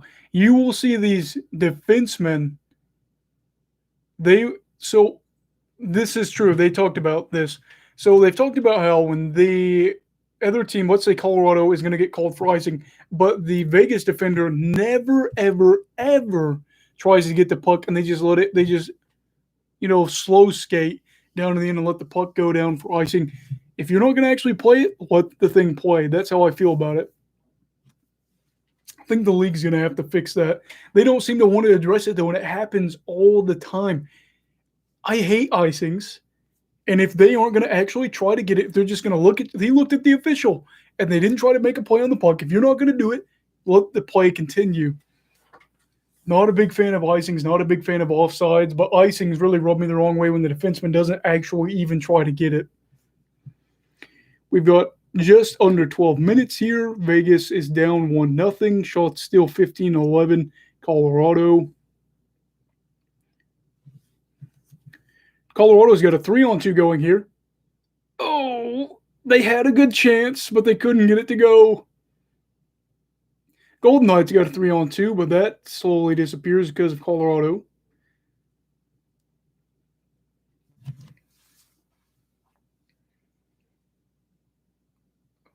Now we could be looking at a chance here for the Avs. I thought it was going to be offsides, but it wasn't.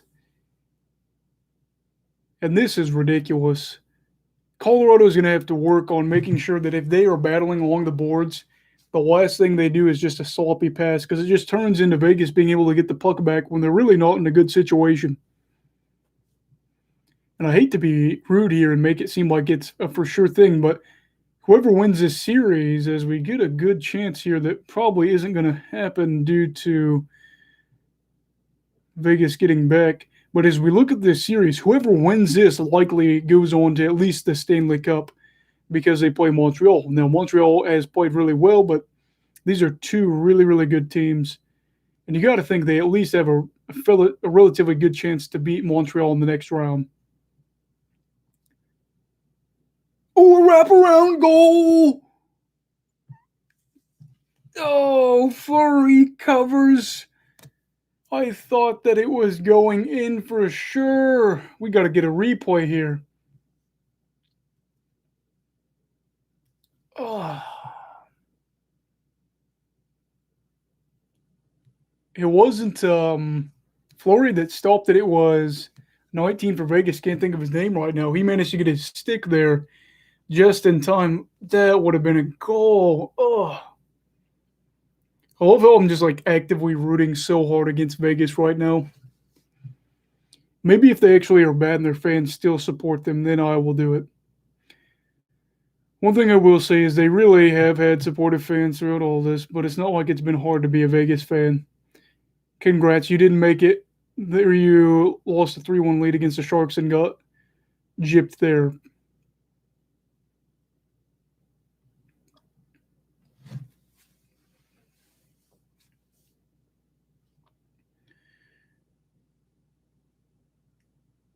Oh. This is so hard. So hard to watch. Just under 10 minutes here. Although Colorado's been able to stay in Vegas is in for a good period of time. I don't know how long it's been per se. I didn't look at the clock when it started, but it's got to be at least over a minute.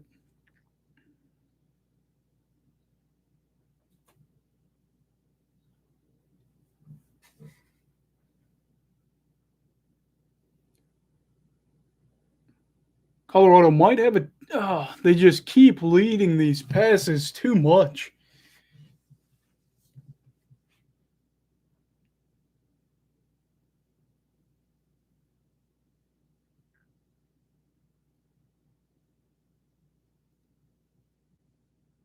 They get a shot high slot, but it gets blocked. We'll have to take a look at this too going into the intermission, just focusing on, hey, okay, so, where have these shots been coming from? There's been some good chances, but I've also noticed they've been just trying to get a few things on net. But if you're that far away from the net and a goalie's not really blocked, there's no reason to taking the shot because he's probably going to be able to get it.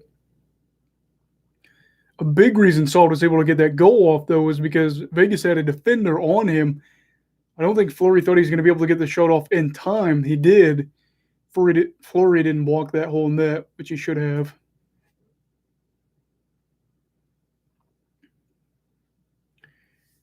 really, really excited to do a off-season video about the Golden Knights as well, maybe asking a question about them. All right, so if that person is still here, HNS, about the embarrassing stories, make sure to comment right now, and then I'll tell you an embarrassing story. Feel free to leave questions as well. I'm just going to put this in here.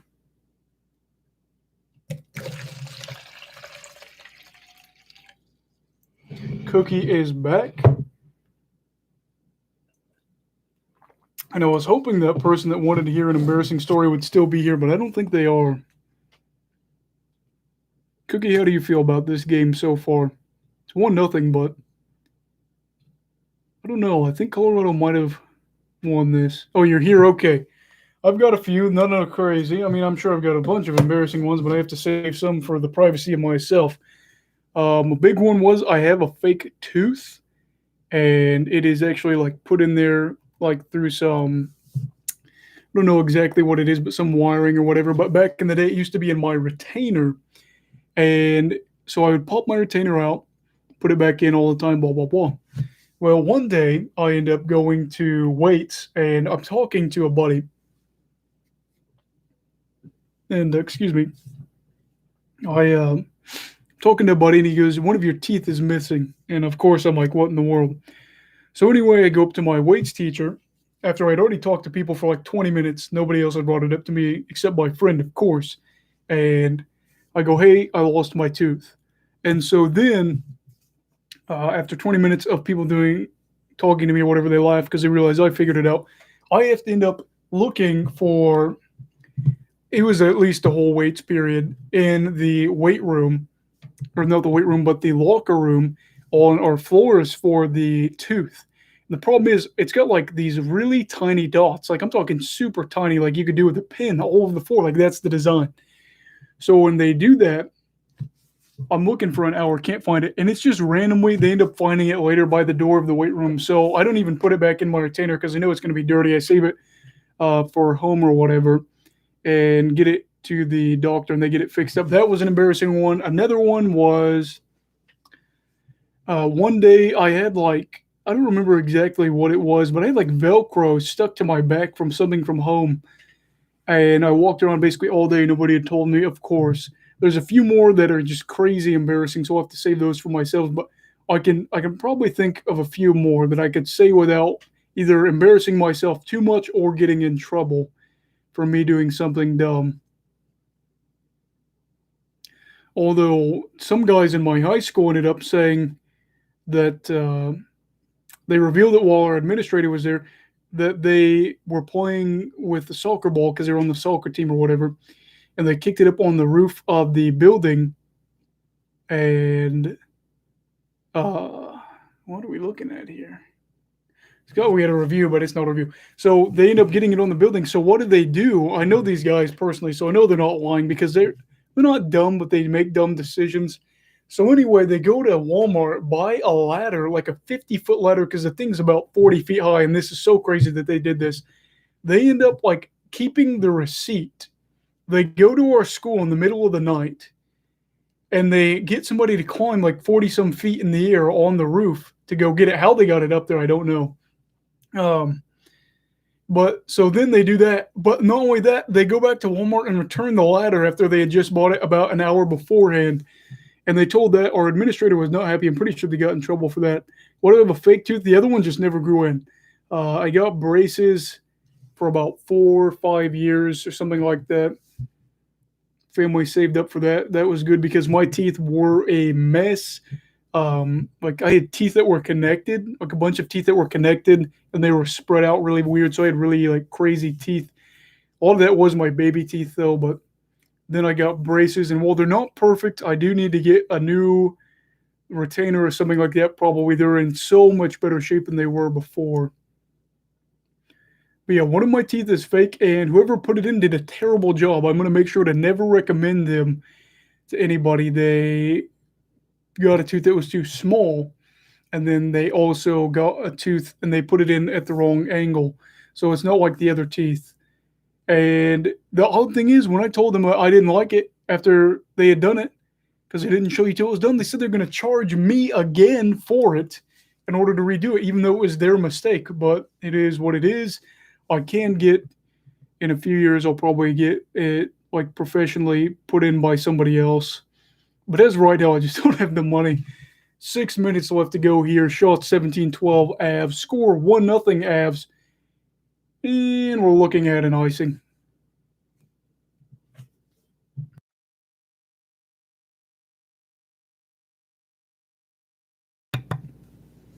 Feel free to ask more questions. I'm trying to think of more embarrassing stories. This one wasn't more embarrassing, but it was more gross than anything. I had somebody next to me. We did our lockers alphabetically, and I'm towards the end of the alphabet. This guy's name started with an H, so they just kind of put him there because he was new at the school. Guy was a real weirdo. Anyway, so we're like at our lockers, and one day I was like, "Hey man, your locker really, really stinks." This was in junior high because actually my best friend's last name is right next to mine. So our lockers were right next to each other. I think they were separated maybe by one locker, but they might have been right next to each other. So this was in junior high. I said, "Hey man, your locker stinks. Like you need to clean out your locker." And he says, "Okay." It's Friday when I bring that up. He forgets. I come back Monday, and what had happened was he had had coffee in there, left it open, and it got moldy over the weekend because it was so hot in there. Smelled terrible. What was this guy's response? Spray it with cologne and Febreze instead of cleaning it right away. And so for like a day, I don't remember. I think they actually pulled him out of class because his locker smelled so bad. And I was mad because my stuff smelled bad. That was when we still had books. But yeah, my books even smelled like that. It was disgusting. And good chance here for Colorado. They couldn't get it to go. But yeah, that was absolutely disgusting. That guy ended up moving. I guess I shouldn't say real weirdo. He got a little bit more normal as time went on, but at first he just had some really odd tendencies. I was actually friends with his stepbrother for a while there. I wouldn't say we're friends now because we really don't talk, but he's a good guy. If I ran into him, we'd probably be able to be friends. He was a funny guy, but he ended up moving.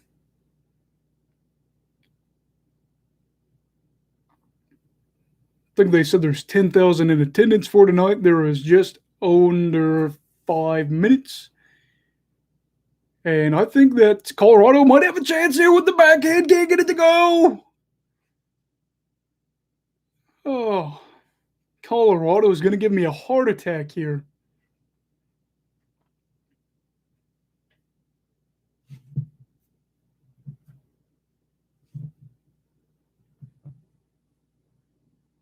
I do think Colorado is going to get another goal here. And we could see it here. Oh, behind the board, goes behind the net. Couldn't get it to go. This is fun. I enjoy this.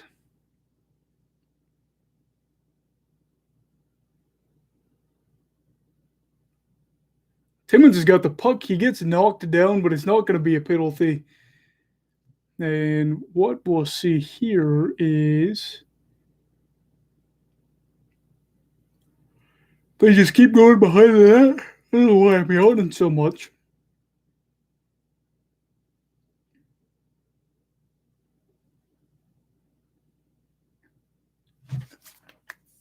Donskoy with the goal. I am 2 for 2 today.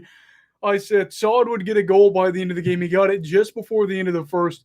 And Donskoy makes it 2-0 Colorado with 3 minutes and 32 seconds left to go in the second.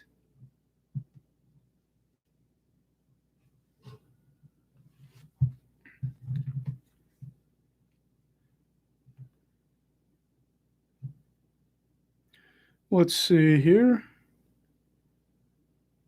Trying to see who got the assist. It doesn't say yet. You feel bad for Fleury because some of the chances that Colorado's been getting have been some really, really good looks. And there's been some rebounds they've been able to try to go off of, stuff like that. But Vegas has got to focus more on getting consistently good looks. It seems like they haven't had a good look in a few minutes. Colorado's just had the better of them, especially the past 5 minutes.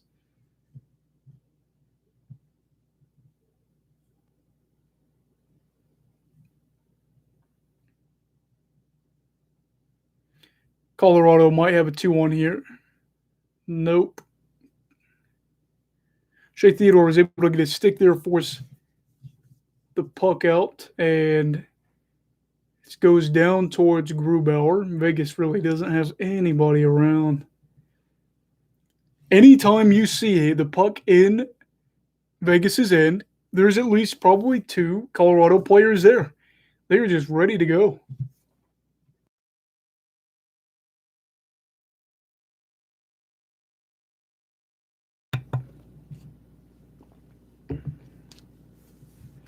It's a third goal of the playoffs for Donskoy. One of my favorite names to say. Somebody asked that the other day in the live stream. I'd say Donskoy is one of my favorite names to say.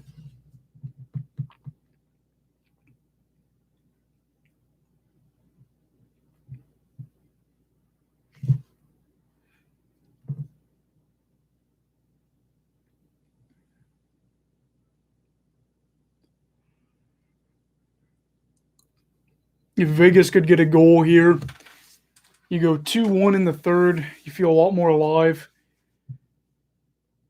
I just don't think it's going to happen with the time they have. They have over 2 minutes, so there's plenty of time for them to get a goal. Maybe they could get a cluster of goals real quick. Here's a chance. If you're going to go 5-0, you're going to have to give it a little more oomph than that if you're that close. Grubauer was ready for days. And we're headed towards a commercial break, so ask all the questions you want now.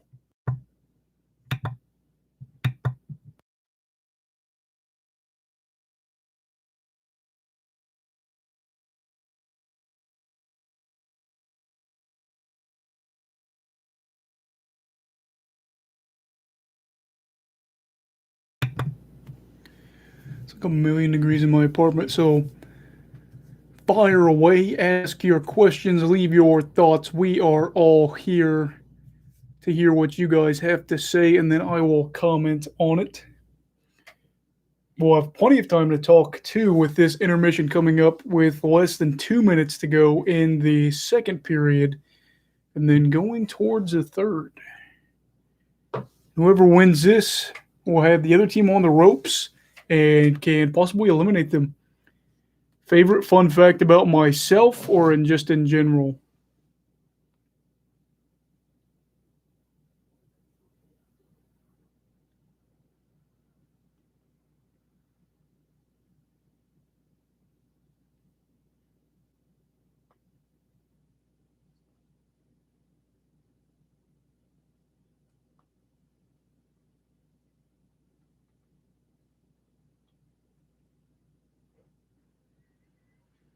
Let me think if I can even think of a fun fact outside of myself. I don't really have a lot of fun facts about myself. I've been abusing. Okay, you'll make it spicy and say both. That's what we like to hear, Jeremy. So, favorite fun fact that I've been using and abusing since I was 5 is I have 2 different colored eyes and they change colors. So, that is my favorite fun fact about myself, I guess. I don't know, I guess that counts as a fun fact. And then my favorite fun fact besides that, I say this a lot to people that don't know, but when they were doing construction of the Predator Stadium, they found a saber tooth from the saber-toothed tiger. I guess not a saber tooth, but a tooth. And Colorado might have a chance here. I used to be a plethora dude of fun facts, but whenever I'm on the spot, it seems like I can't remember all these facts that I have in my brain. I watch a ton of history videos. Actually, just watched one the other day. Maybe I can use a fun fact from that. There's just a minute and a half left to go. 2-0 Colorado. They lead in shots 22-13. Tell you what, Montreal really just outdid it for shots yesterday. I think they led like 40-18 or something like that against Winnipeg. It was a crazy high number. I remember when Toronto had a chance to eliminate Montreal and they outshot them like 12-1 in the OT, but still lost. I think that was game 5 of that series. I still think back to that. Maple Leafs fans have to think about it. There's no way they don't. There's a minute left to go.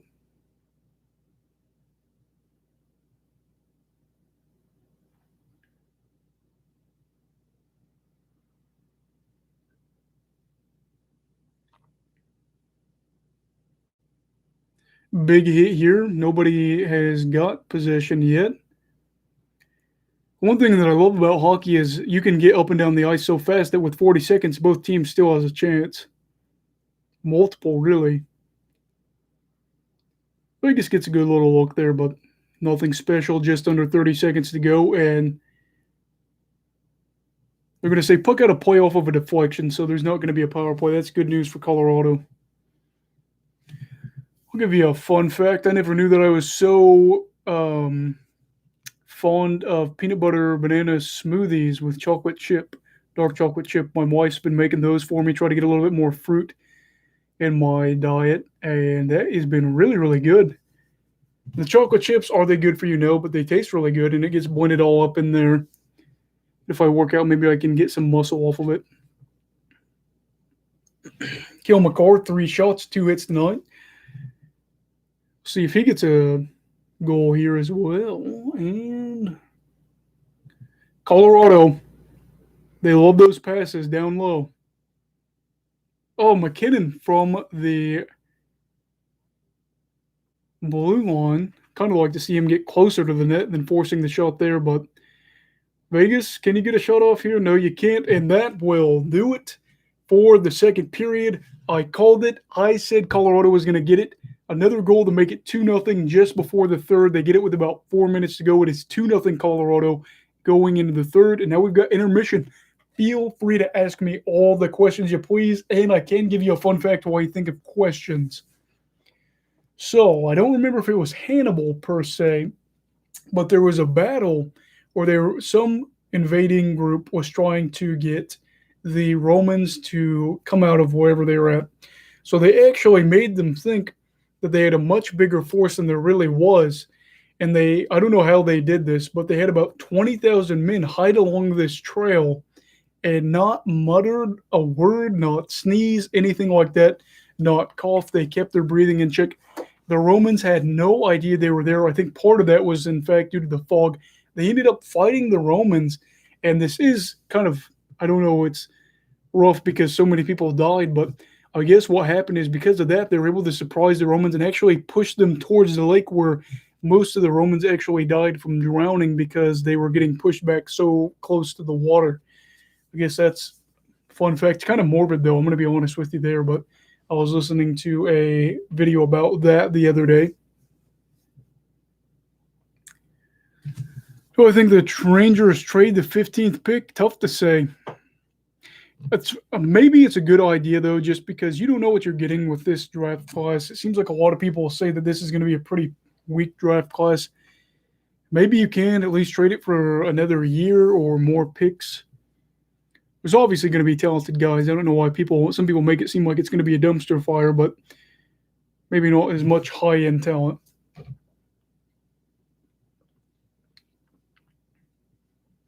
Favorite place I have traveled. Okay, so, hey, Caden Jenkins. Hello to you as well. So there's been a few places that I've really loved that I traveled. My mom saved up some money for me to go to Washington, D.C. for my birthday one year. That was a big deal because it didn't look like it was going to be able to happen, but she saved up the money. And it was a really fun experience. I got a lot of great photos, stuff like that. And it's just a great experience to go there. It was a school trip, though, over the summer, so the teachers were pretty strict, so that wasn't as much fun as I'd like it to be. I've been to Disney. My mom's friend actually worked for an airline and Disney, so we were getting like crazy discounts, like anything and everything you could think of. She saved up for that, and I went as a kid. That was pretty fun. The food there is really, really good. So that was fun. Been to Chicago. That was pretty fun. Been to Texas. Never really went anywhere big in Texas, so that was – it's kind of a weird place to go, but I went to, at the time it was ranked as like the 3rd best restaurant in the nation. My dad took me there.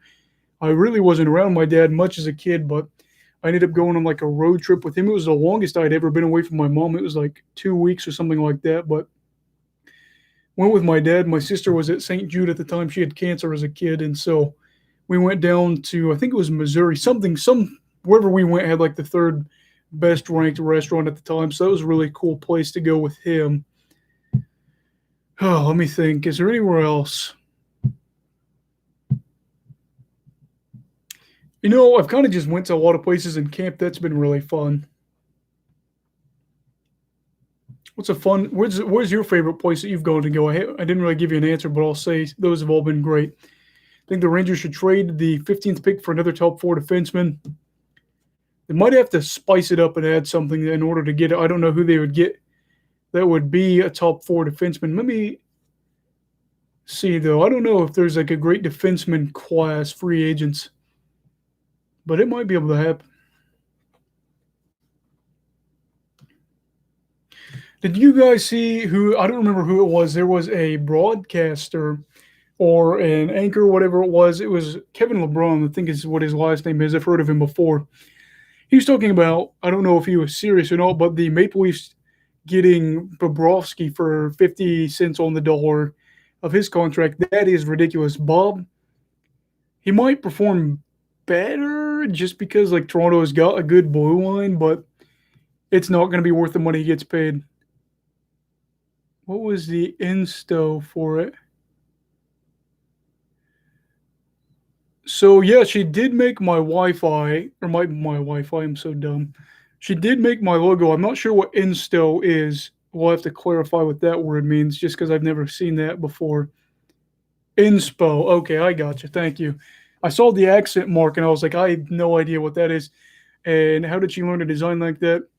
So the design originally, when we were Blue Jackets Brigade, for a good chunk of this before we switched over to Hockey Brigade, was to make it kind of like Stinger, the mascot the Blue Jackets have. And she actually, for her family, kind of like got her like this, I don't know what you call it, but this thing that you can draw on and stuff like that for her, for like, stuff, because she's got her own art account that looks amazing. She's got a lot of great stuff, but she wanted to help me out because I'm not very good with technology. So that's how we figured out to do that logo.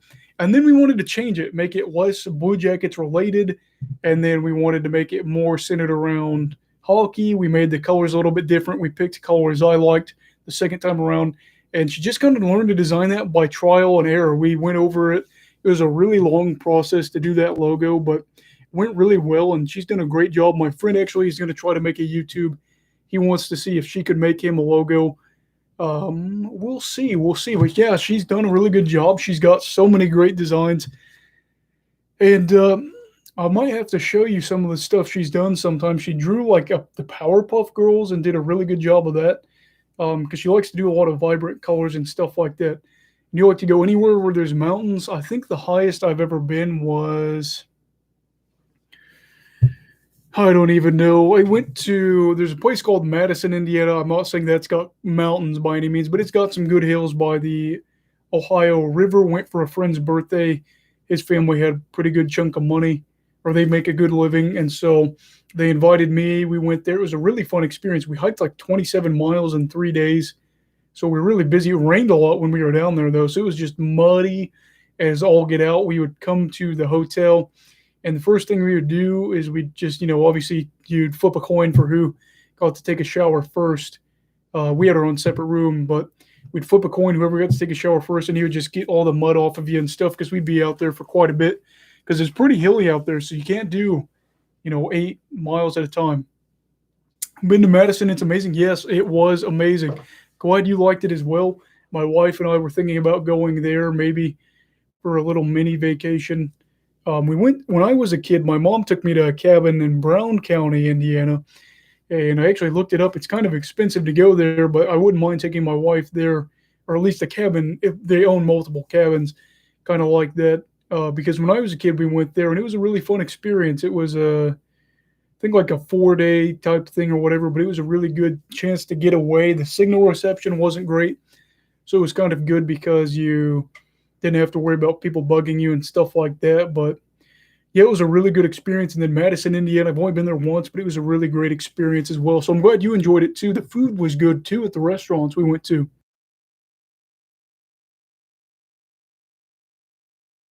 Sorry, I had to cough there.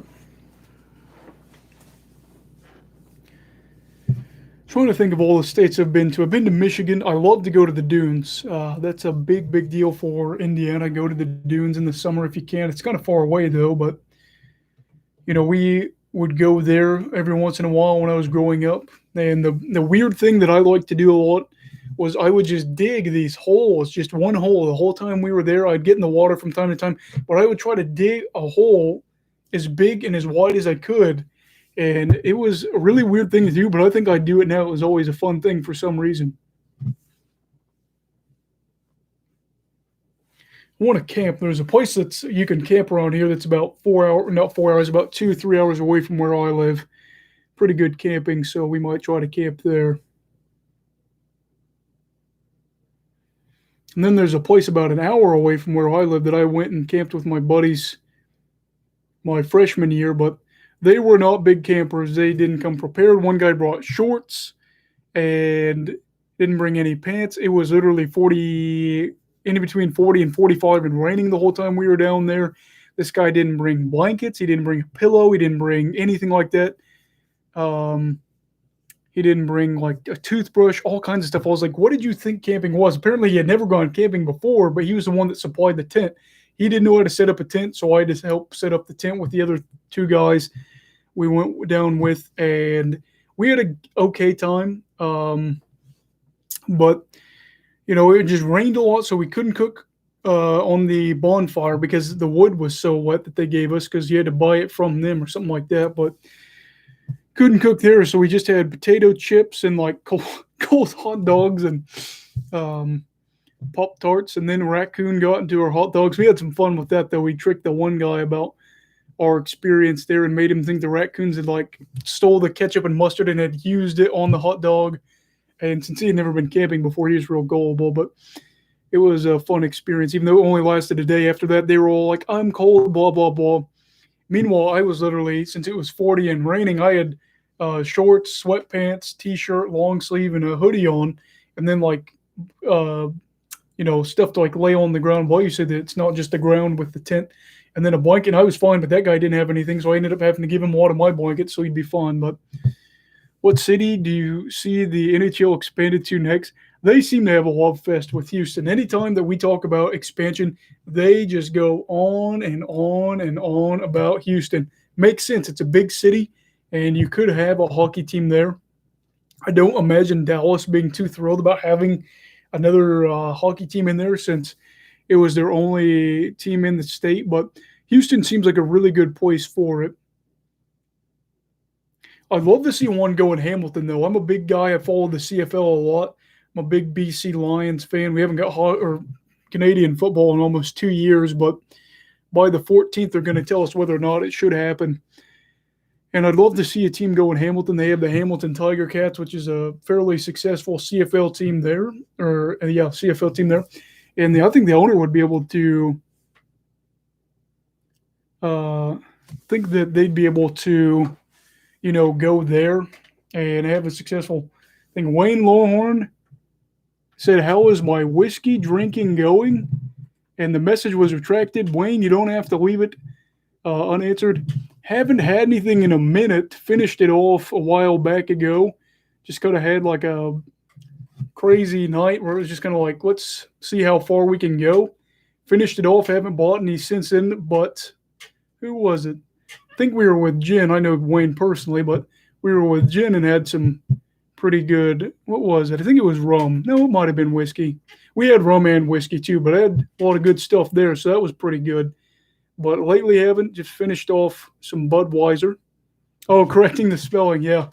But haven't had anything in a minute, but it's all good as long as it gets you there, am I right? I remember, and I don't recommend this, by the way, but freshman year of college, anything and everything, I was drinking warm, natural light, or whatever they call it, but they call them natty ice. And those things are disgusting. If you got it, especially when it's warm, it is just so gross. But, we did a lot of crazy things my freshman year of college that I'll be able to talk about more once I graduate so we can't get in trouble. And none of it was crazy, crazy bad, but it was just a crazy, crazy year. And it was fun, but kind of dumb. We just did a lot of dumb things. In fact, what was it? Two of the people went outside and they had a little bit too much to drink, and then it was icy at the time. They ended up running towards each other, and they almost busted both of their heads. Ended up doing that, and just a lot of dumb stuff that, at the time, if you weren't drunk, it wouldn't have been funny, but you laughed. Yeah, Natty Ice is gross. It really is. I remember that you would just drink it as fast as you could in order to get where you needed to go. Beer should never be warm. I know. Well, part of the problem was where we were, and I don't recommend, well, actually, I don't condone underage drinking, I should say, so I don't get in trouble. But, I was under 21 once. I'm just now 21. So obviously, things happen. But part of the problem was trying to keep the good stuff cold, but then having the beer having to be warm wasn't exactly the greatest idea either. But I think the mindset was we could drink as much of it as fast as possible, get in a good spot, and then it wouldn't taste so bad. It still tasted bad when you were pretty drunk, but I actually got so sick one time freshman year, my best friend had to clean up the vomit from the bathroom floor. This other guy that was my buddy came in first, time in the morning. I got up, I was already feeling bad. All he says is hi, and he's kind of like the guy that we always ragged on because he was always like trying to be a dad or whatever. But he said, "Hey, bud, how you doing?" And I looked at him, everything I had from the night before all over the ground. My best friend comes in because it was like a public like floor bathroom or whatever, and he just looks down because it's right by the door, and he just goes, huh. And I don't know what he cleaned it up with. It might have been toilet paper, but that's a good friend right there because yeah, it was not good. And then my wife had to clean up a lot of my vomit before when I had a little bit too much. We had a Halloween party with her friends, and we all, dressed up, did our like little costumes, all that stuff or whatever. But they liked me because they say whenever I get drunk, I have a lot of funny stories. And well, they got me there pretty fast with two like huge things of whiskey and Coke. Got me there where I needed to be. Ended up telling a bunch of funny stories, but I got so drunk that I actually passed out. They were all walking around like the town, just kind of talking or whatever. But I went over to the toilet and just all over her friend's toilet, and I felt bad because I missed, but I was so drunk that obviously I couldn't make it all the way. So she ended up cleaning it up. I feel bad for her, but I've been a lot better about if I do throw up after I've had a little bit too much to drink, I make it in the toilet. Yeah, good friend and a good wife. That's right. Yeah, he took care of me, made sure I had all my water and stuff. It actually took me 45 minutes to eat 11 saltines that day just to get something on my stomach because everything was coming up. And it was rough. It was a really rough day that day, but we learned our lesson kind of for about a few days, maybe a day. I don't know. It might have actually been that night that we went back to drinking, but yeah, we had one guy in our four that was friends with us. He was crazy. You're only supposed to have my sophomore year, that is, when I was in the first part of that, I was in these unit apartments. You're only supposed to have 20 people at max with all 40 people. And this guy was a big, big partier. And he was the life of the party. Too bad he moved away. But he ended up getting about 100 plus people packed into his apartment. And I know what you're thinking. How does he get away with that? Why don't people report him? Well, he's kind of a real social guy, real nice guy. He became friends with the people below him, the people above him, and the people beside his rooms. Wouldn't you know it, most of them were at the party too. So you had like 100 plus people there, and they didn't keep it down. I don't know how they didn't come out to investigate it, but he used to have, 100 people isn't a ton compared to some parties, but for the size of the apartment, he'd have like 100, 120 people in there. And he just had some crazy parties, but as you can imagine, he ended up actually leaving college, and I think the partying was part of it, but a lot of good memories with him. He was a funny guy. Although he was kind of how I ended up doing a lot of the dumb stuff I did. It was just like we'd have competitions to see who would drink the most, and, we were both pretty sick the days after, and not a lot of brain cells going around. I'm going to have to start a college story time YouTube channel. I tell you what, as soon as I graduate, I will tell you one of the funniest things I ever did. Actually, we'll just go hypotheticals in the sense that this is not me. I repeat, I did not do this. Okay? So now that we cleared the air there and know that I didn't do this, one time, somebody I know had a little bit too much to drink, but the RAs, as they call them, were walking around the hallway, and I was a freshman at the time, so I couldn't go out there because I already had too much to drink. We had all like hung out or whatever, and we were going to hang out after that too. But I had to go to my room to get something, and it was pretty common. We'd have like floor parties too, where we all got along. We actually put out beds in the lounge lobby area and used to watch movies. That's how close we were. But anyway, I had too much to drink and I had to go to the bathroom. Well, as you can imagine, with the Yaris out there, I can't go out there, and they're walking around. They know something's up because we were a pretty bad floor. We actually got talked about. We were the worst floor out of all the four major buildings that were for like freshmen on campus. Well, anyway, I got to pee, and it's like late. It's probably mid-January, and it's really cold that night. I'm talking 5 degrees. So then I just like go. I feel so bad about it. I go on my roommate's bed and I put my knees up and the person puts the item. This is not me. I'm sorry. I keep forgetting it's not me. The person puts his item outside the window on top of his friend's bed, and the person relieves themselves from 12 stories up, and it literally gets so cold that it starts to freeze as it hits towards the bottom of it as it goes down. So that person peed from 12 stories up, and later that same person, after they peed, also decided that they were going to go to Denny's with their friends, and they had them order food for them while they ate with their face down and had their mouth just on the edge of the table so they could eat food. So that was one of the funnier stories.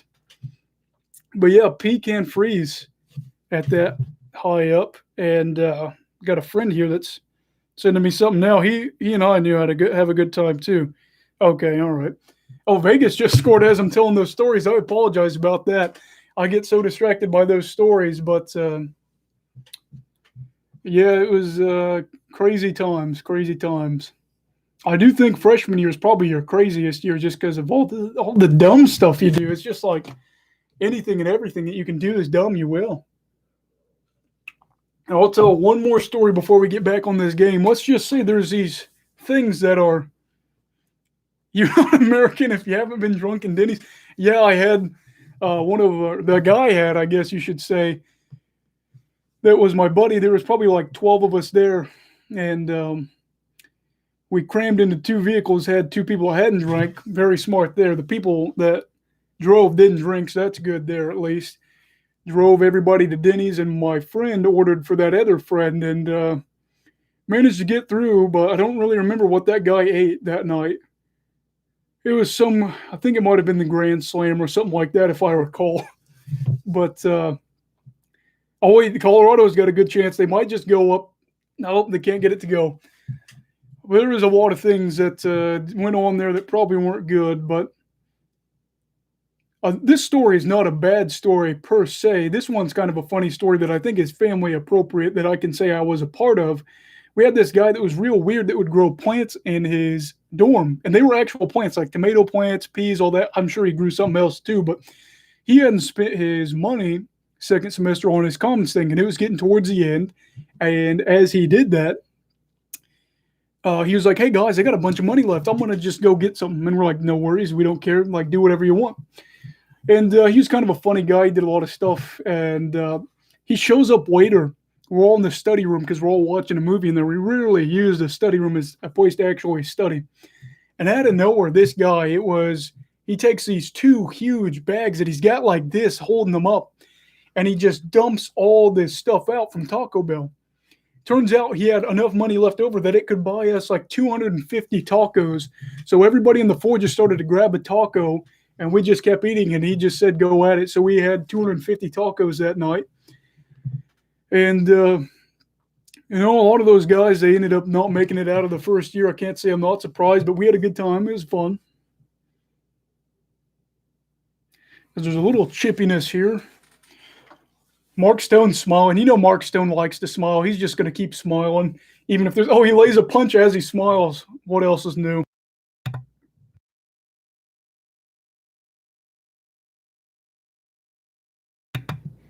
But yeah, we drank about anything and anything that you could freshman year. And people were dumb, but we've got a lot of funny videos looking back at it. A lot of funny photos, and One time somebody took a marker and just wrote over all somebody. They drew a mustache, sideburns, like, the sideburns that come out to here, and gave him a little goatee. Do a lot of dumb stuff. One time, one guy pre-gamed so hard that he didn't even make it to the party. He drank a whole thing of Fireball by himself and passed out. He vomited, then he passed out on his bed. And that was the same guy that had people partied with, 120 people. And I tell you what, he wasn't a guy that was super good looking, but some of the girls he would talk to were like, tens or whatever. And it was just always funny because he said it was the confidence. He said it was always the confidence. That's how you get them. But he kind of had a crazy girlfriend freshman year that didn't get the hint that they were supposed to be over, but he sent a lot of mixed signals, and we had to get involved because she was calling, and it was crazy. And we were like, please just get her out of here. But it was a crazy year. But yeah, we'll have to do a story time, and we'll have to make it like an 18 plus edition. Everything's just about family appropriate, but some of those definitely wouldn't be. And some of those we can't even say till I graduate. That way the university can't get me in trouble. But once that time's up, we'll definitely do some 18 plus videos about those stories.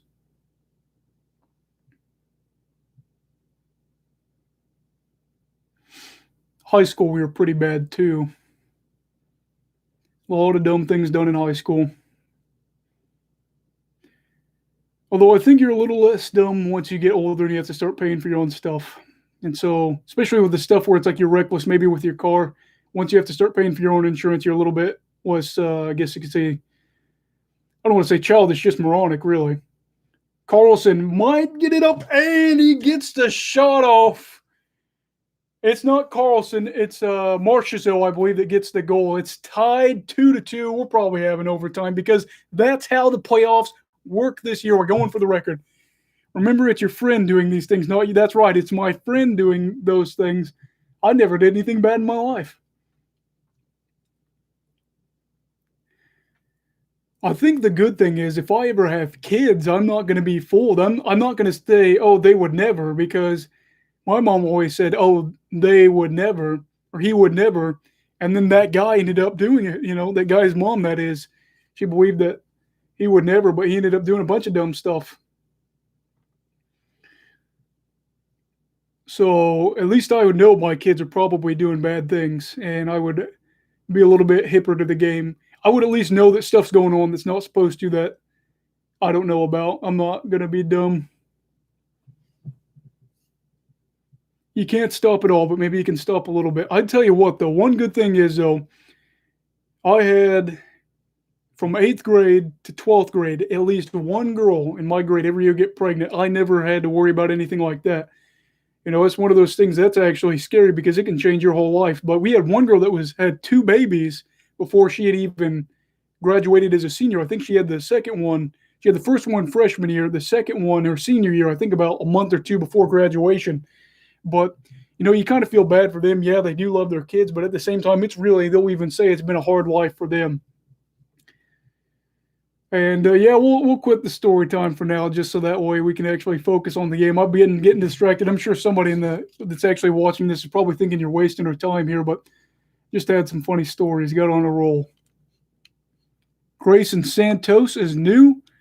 Hello, Grayson. Welcome. If you want to give me a subscription, that is cool. If you give it the subscribe button, that'd be much appreciated. Get to hear some dumb stories about me, but if not, no worries. Just hang out here, see if you like us. You just missed out on me kind of just telling a bunch of dumb stories about my friend from high school and college. And it was always my friend doing these dumb things, never me. I can tell you one dumb thing that I did as a kid. You're a Lightning fan and happy to see your team going to round 3. I just want to see my teams make the playoffs. But, good for you, though, making it to the 3rd round. Very likely could win the Stanley Cup.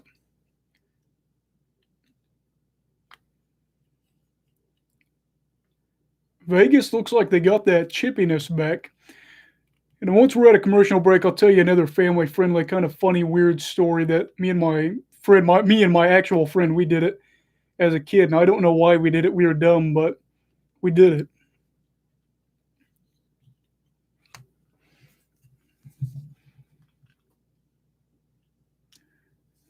And Marchessault fell down. Puck was right underneath and nobody could find it. You want to see a Vegas versus Bolt Stanley Cup? I don't. I'd much rather see Colorado in there against Tampa Bay than Vegas. Can't stand Vegas. Although it would be entertaining from the aspect, I really want to see either way. I want to see Ryan Reeves just angry. I hate, right? Not hate him as a person, but hate him as a player.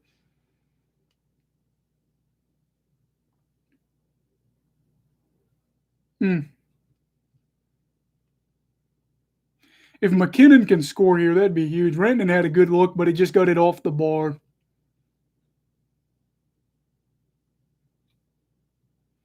This game's a lot more fun now, I will say that, though, because it is 2-2. You could potentially have overtime. Whoever wins this goes into Vegas in a few days and has a chance to finish off the series. I'm not sure if it's going to be in 2 days. I would imagine it would. They want to get this season wrapped up so they can get back to a normal schedule, not have to worry about starting the year late.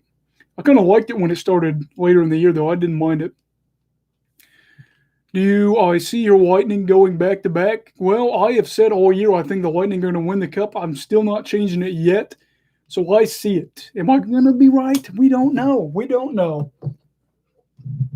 Sorry, my voice is going a little bit here. I've been talking for 2+ hours without a break. No worries, but yeah, I've been saying that they're going to go back to back. We'll see if they do. Then we don't have to hear the Penguins are the last back-to-back champs. Nobody cares. Nobody cares except Penguins fans. And yeah, I get it. They win trophies. My teams don't, but I don't like the Penguins. Got about just under 13 minutes here. Shots 22-20 in Colorado's favor. But Nichushkin with a good shot here. I cannot wait for that 25 to go off of Colorado's center ice. I say that all the time. I hate when teams put the years that they've been around on center ice. If it's not something that ends with like a 0 that you could put a puck around, I don't want to see it. And after this, I'm going to have some good food, some Salisbury steak, mashed potatoes and gravy, some salad. I could afford a salad or two more.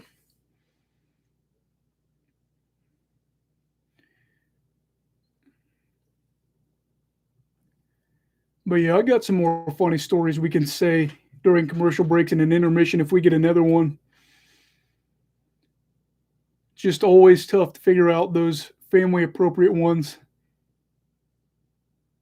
Fleury had a really good save there.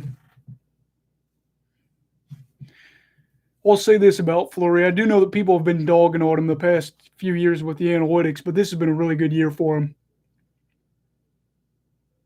We got a commercial break, so I'll go ahead and tell you that story from when I was a kid that actually was me and my friend. There's no, nuances there or anything like that. So one time my friend, his family did pretty well for themselves. They had woods behind them, and I don't know what it is. We stole some like mini saw from his dad. Maybe it was something else. I don't remember. But one sec.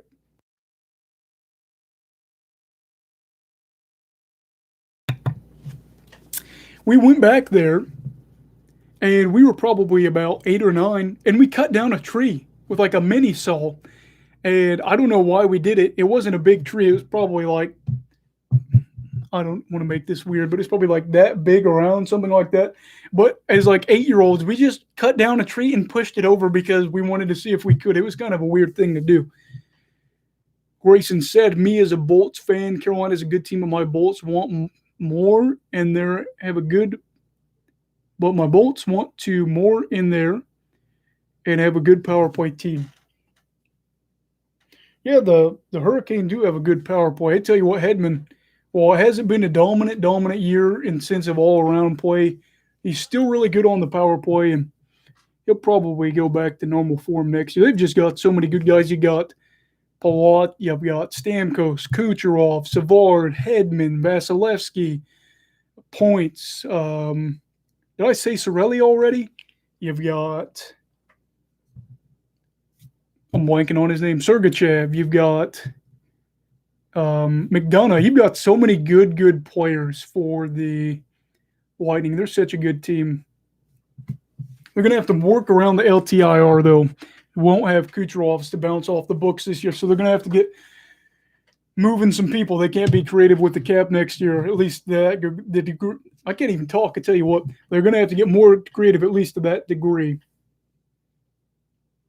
Thinking about food too much. That Salisbury steak.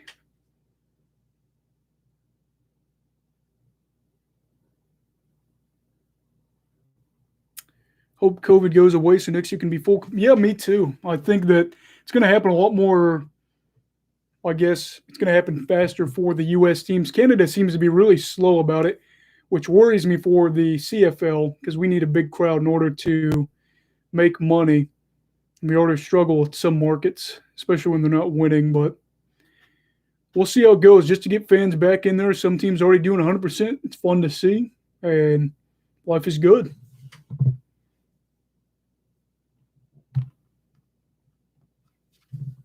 There is 11 minutes left here in the third, and we could be looking at an overtime. In a game that Colorado looked like they had pretty well, it's 2-0. And it's not impossible for teams to score 2 goals, but against a team like Colorado that's able to hold the leads fairly well,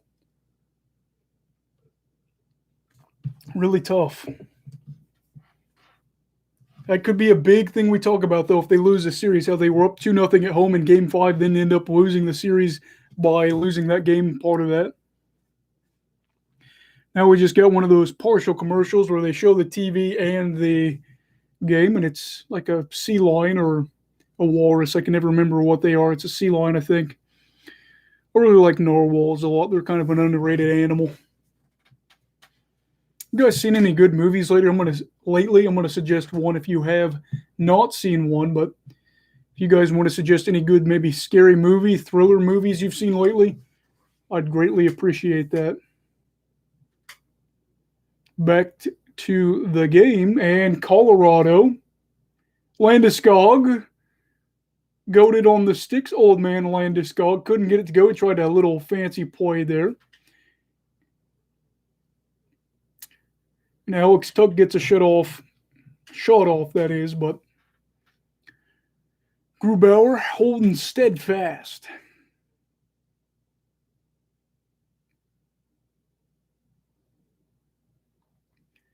I don't know what Tech's contract is.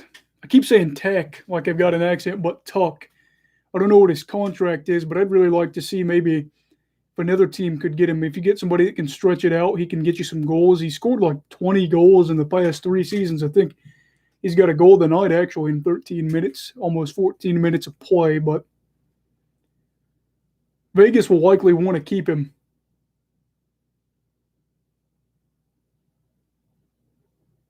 I keep doing weird things with my eyes, but Colorado is just able to flick that puck and get him over, so where they're able to get it behind the Vegas defenders and then try to get the puck and then get your chances in the offensive end.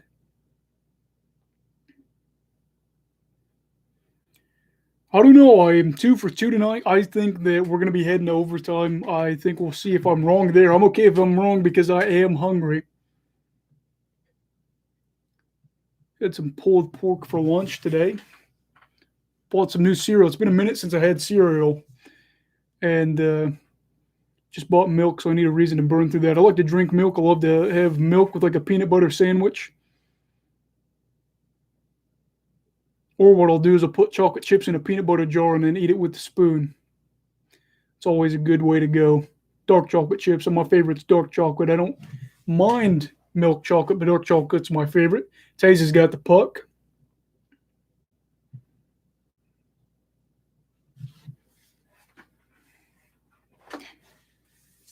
Just a lot of battling along the boards. The fans getting into it, smashing the glass, giving it a good hit with the fist. Stone mishandles the puck. Colorado's got it, trying to get a shot on Fleury. They stop play. Marchessault gets it. I don't know if he fell on it or Fleury's got it, but they're down there. It looks like they're about to give each other a kiss. They're so close. Jeremy says Hershey bars with peanut butter are amazing. Never tried that. I'll have to give it a whirl. I like to take peanut butter cookies and then put peanut butter on top of it and then put the chocolate chips on there.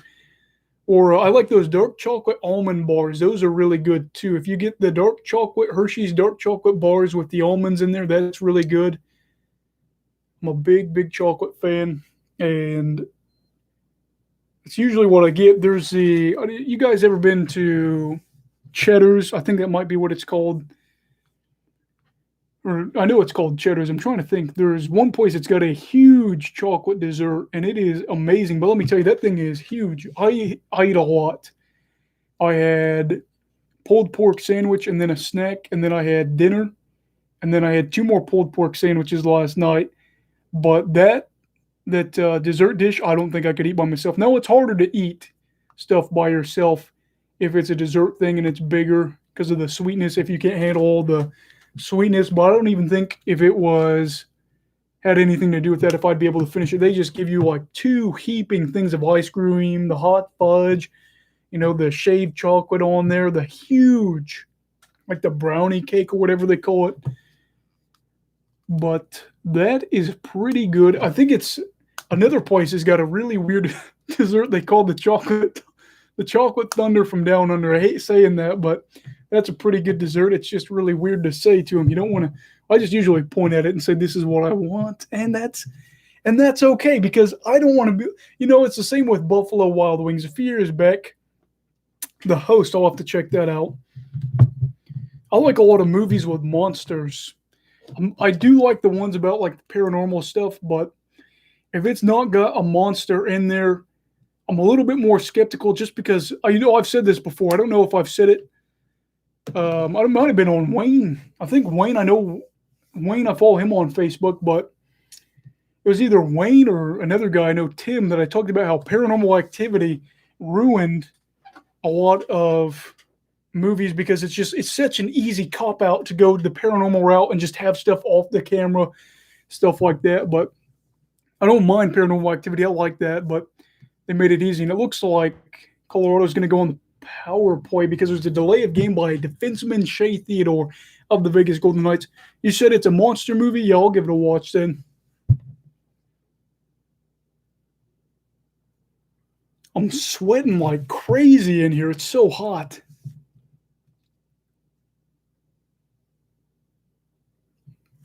They just did the face-off here, but they stopped the play right after, so I think they're going to have to redo the face-off. They let it go for a second, too. I'm kind of surprised.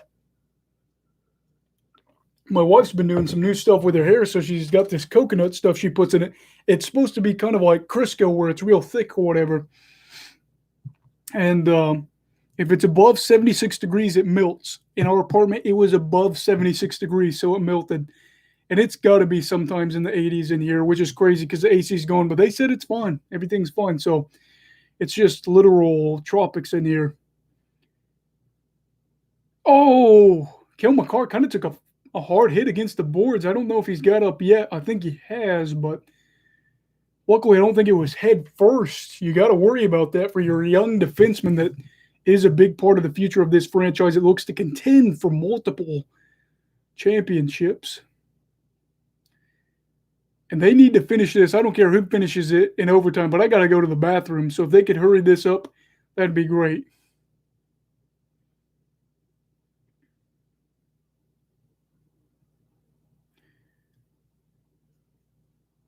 Colorado is having a hard time with the way Vegas is set up. They're kind of putting two players at center ice to try to block them from getting into the offensive zone, but they managed to get in. Can they get set up here and get the shot they want? Oh, whoever that was just whiffed on it.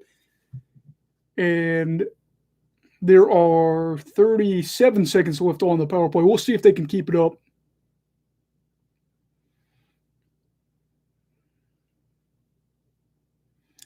Seven and a half minutes left to go in the third. Vegas might get a chance. They might just make it. No, not enough speed to make it a shorthanded goal. It's always wild watching Colorado because the way that they just get back into the transition game like that, you wouldn't even have known that they were, just at their own end, let alone they're just already crossing center ice, getting ready to go back in their offensive end. They stretch it out so quick. And they usually get a lot of numbers on their side. That's fun to watch. Chuskin had a good shot. I think it was off net, though, off target.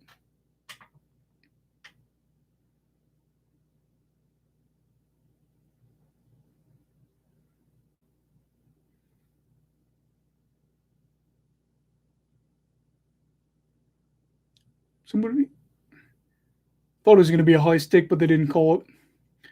Must have not been high enough. Ooh, it's Kale. Kale's got the puck. The way that he handles the puck as a defenseman, too, you wouldn't see that probably 40, 50 years ago. Heck, even a lot of the defensemen I watched as a kid wouldn't have been able to handle the puck the way he did. He doesn't play, like I've said before, though, he doesn't play like a traditional defenseman anymore. The way that we view defensemen is changing, where they take on a larger offensive role for the most part. I'd always love to see Bobby Orr play in today's game just to see how it'd go. I'm sure he'd still be a great player, but for him back in the day, it wasn't common for defensemen to be putting up points like he did, but he was just insane. What did he win? 2 cups with the Bruins?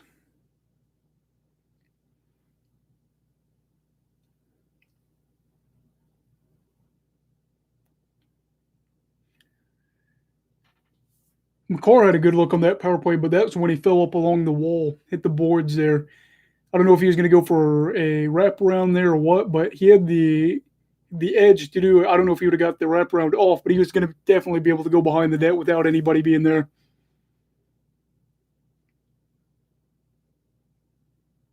Reeves just dumps the puck in. It's like watching the Blue Jackets play. Whenever they dump the puck, they just dump it. We don't know a thing about entering the zone without a good puck dump. I think I'm funny, but I'm really not.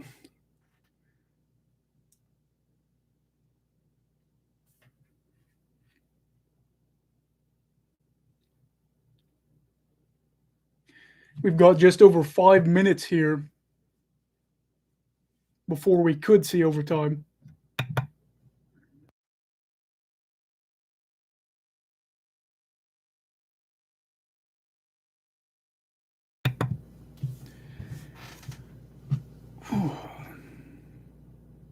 Had like a weird chest pain.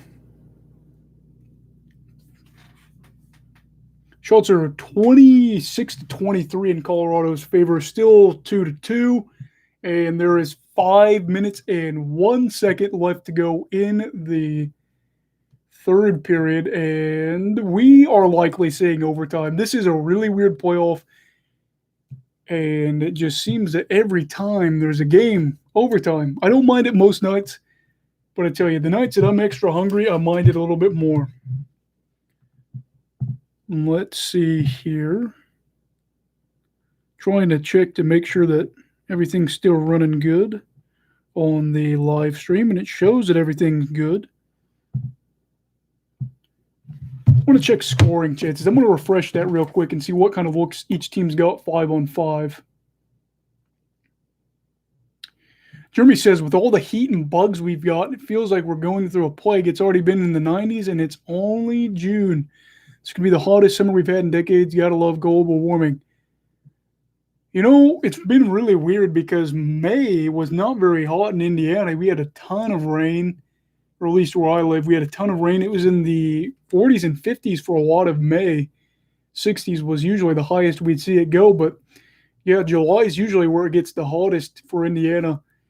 But June has already been feeling really, really hot. I tell you what, when I worked at my factory that I used to work at in the summers when I used to work there to pay for school, I'd work the morning shift. Sometimes there was one day I left, and it was probably in the high, probably like 39 degrees when I got to work in the morning real early, probably like 5:45, something like that. But you would see it get to be in the hundreds occasionally. And then if you went into the truck is what they called it, where it was like they backed up the semi truck and you would take like rollers down in there to put the boxes in there. It could get to be 115, 120 in there. So it was definitely not a thing you like to do a lot of. I didn't mind it too much, especially if you got to work with somebody you liked a lot. It wasn't too bad, and it felt like time went by fast in there. But, boy, you lost weight. You lost a lot of weight. I think they are fixing a glass panel right now. Was it the Avs game a few years back where one of the players ran through the boards and the glass just shattered or something? It fell on a fan. I don't remember if it was at the Avs game.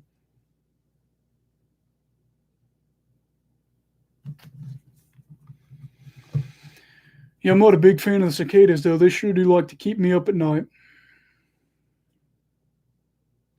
Although, one good thing is this is real important when you get married.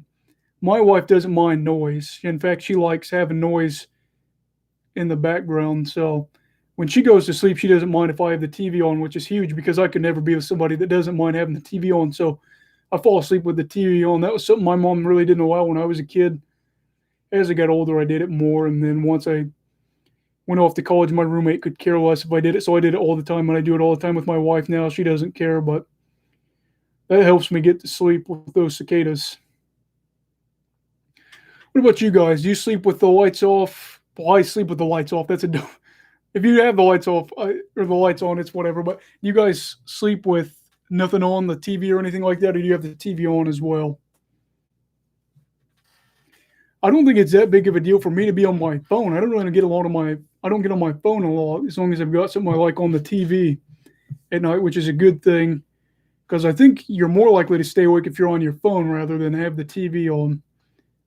At least with the TV, you can roll over and stuff like that. Unless you're playing a game on your phone, you do that. I guess you could be playing on your TV too, but it seems a lot easier to just put something on Netflix and then fall asleep. Game's back on. We got about over 4 minutes. We could be looking at overtime. I have a feeling.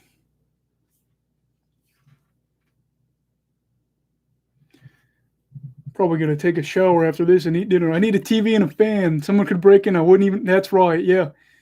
I put something in front of the door so that way I'd hear if it knocks off. But yeah, I got the fan going. My wife doesn't mind. She likes it cool in there too. If she gets cold, she just comes up to me because I run hot all the time.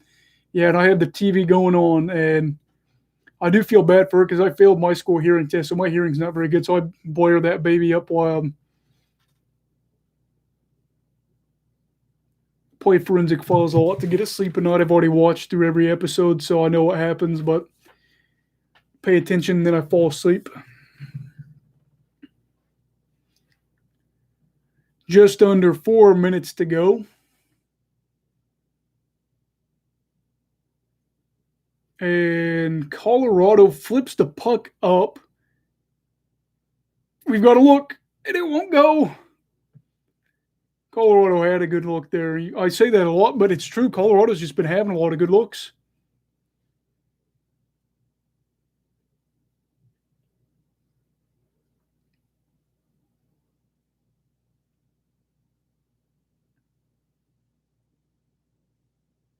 I know the memes are really going to be good out of this if whoever wins this series, but if Vegas loses, the memes are going to be amazing.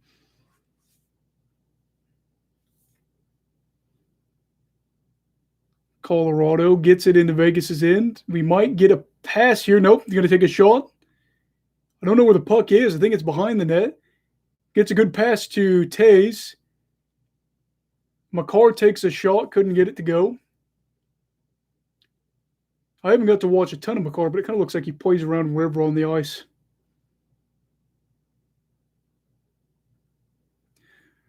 The next Canucks jersey I'm going to get is probably going to be a Quinn Hughes jersey if we get him to an extension. His defense isn't good, but I love the way he plays offensively. Defensively, not so much, but Hughes, he's a good guy.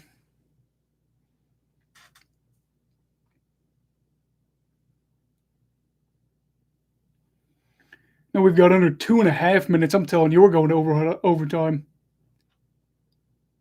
If someone sleeps without a fan, they're a certified psychopath. Thank you.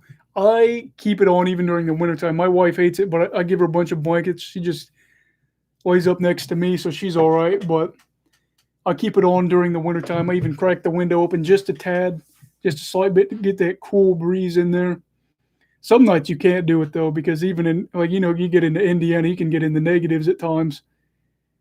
Coldest it's ever been here since I've been alive is, I think it was negative 25 a few years ago. It wasn't a certified blizzard. It was like 2 inches too short to be a blizzard. And with the wind chill, it was negative 50. But I even shut my window. Whoa. We've got a minute and a half left to go. I'm telling you guys right now, If we go in overtime, I'm putting this baby on mute and I'm going to the bathroom. You guys got to stick with me for like 2 minutes, and I'll be back if that happens.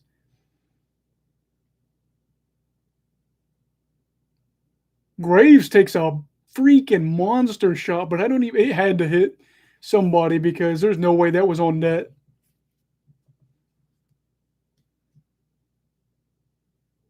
What a great name to have, too. Boy, hockey, you got a name like Graves. You're destined for success. Minute remaining. We're going to see. Oh, there's a good chance, but I can't get it to go. I'd be a terrible broadcaster.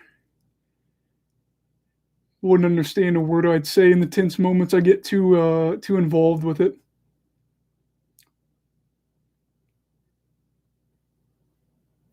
If you drink a gallon of water, you will have to go to the bathroom. Yeah, it makes sense with the amount of water I've been drinking lately. Makes sense. I just figured we wouldn't have overtime, so I was like, I'll finish off the water I do have. I think it's pretty much gone. 20 seconds left. I'm calling overtime right now. I'm going to be 3 for 3 in today's game. Almost wasn't, though, with the chance Vegas just had. 10 seconds left, boys. McKinnon's got the puck. McKinnon doesn't have the puck. Fleury dumps the puck. And we're going to OT. I am going to the bathroom to use some TP. Potentially, probably not. Just joking there. But I'm going to put you guys on mute, and I'll be back in hopefully under 2 minutes.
I don't know if that was actually 2 minutes, but the fact that I was able to do that so fast and wash my hands has to be giving me some credit there.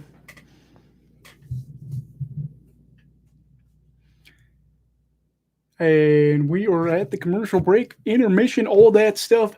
Fire away with the questions. It doesn't even have to be hockey related. It doesn't even have to be sports related. It can be about my personal life. It can be about how you're doing. It can be about all that stuff. Cookie will be back. He's got a shower. He let us know that. That's good. If you guys got stuff to share about how you're feeling, you need to get something off your chest, boom, right here. I'm here to listen.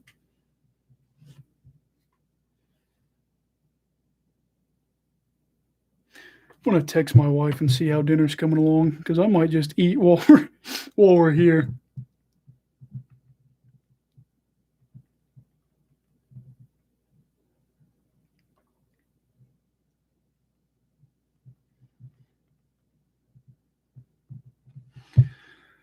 Wish I had brought a snack with me, but you win some, you lose some, you make mistakes, and all that good stuff. Pulled pork sandwich sounds great right about now. Although a peanut butter smoothie wouldn't be too bad. Maybe I'll see if I can get her to make me one of those real quick.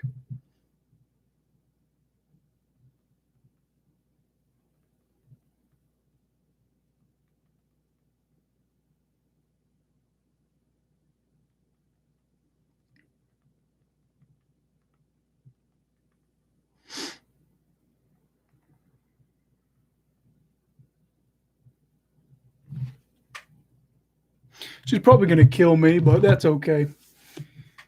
But yeah, here we are. We're just kind of killing time. Intermission before we get that OT hockey. So fire away with questions, thoughts, concerns, all that good stuff. And while we wait on those, I'll tell you a weird story that, coming back now, it's funny, but it is a little concerning about my future health because of just stuff we used to do, growing up because it wasn't a big deal. And that's, I've had a few concussions and a few concussion scares, all that good stuff. Everything sounds good. Yeah, let me tell you, I am not a picky eater. So when I go to the store and I'm hungry, I have a tendency to overspend money. So my wife makes sure that we eat. Humble B says, hey, dude, yourself, how are you doing? Feel free to ask whatever you want. Just comment down here. I'm just telling stories while we wait for questions and set your thoughts about your life in general. We're just killing time till we get some hockey back. But when we were kids, this guy I went to school with, he's a good guy. His family's a real great family too.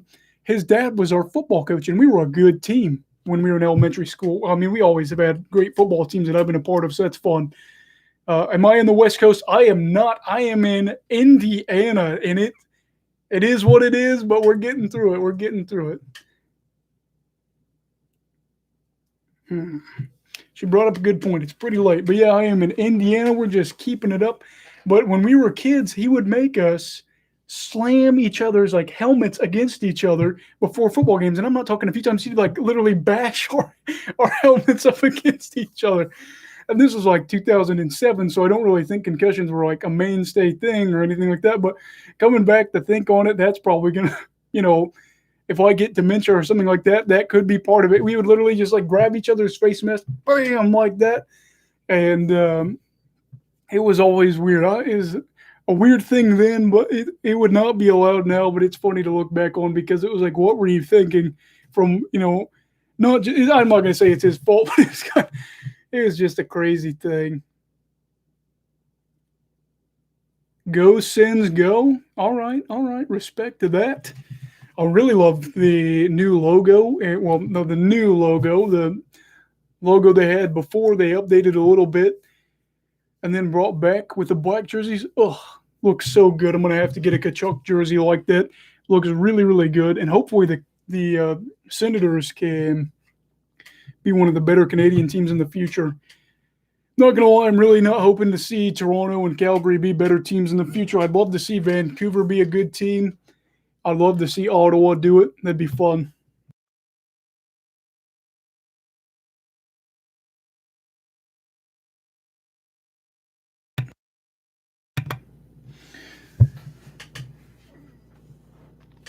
This has been a really good game. I'm not going to say it's been perfect because no game ever is, but it's been nice. They scored 2 goals in 3 minutes and 4 seconds in the span of the third period. Always love to see that if you're a Vegas fan. I'm still not sure how I feel about Vegas's logo. You look at that and it's like, it's not a complex logo, which I don't know how I feel. I'm trying to take my disdain for the Golden Knights out of it. I'd say I like it. I'd say I like the jerseys, but who knows? Had to itch my ear there. A lot of his friends are Leafs fans. Been a great feud. One of my best friends is a Habs fan, so it's been great for him. And we've just been sending each other Leafs memes back and forth over and over. Anytime we talk, there's usually a Leaf meme involved.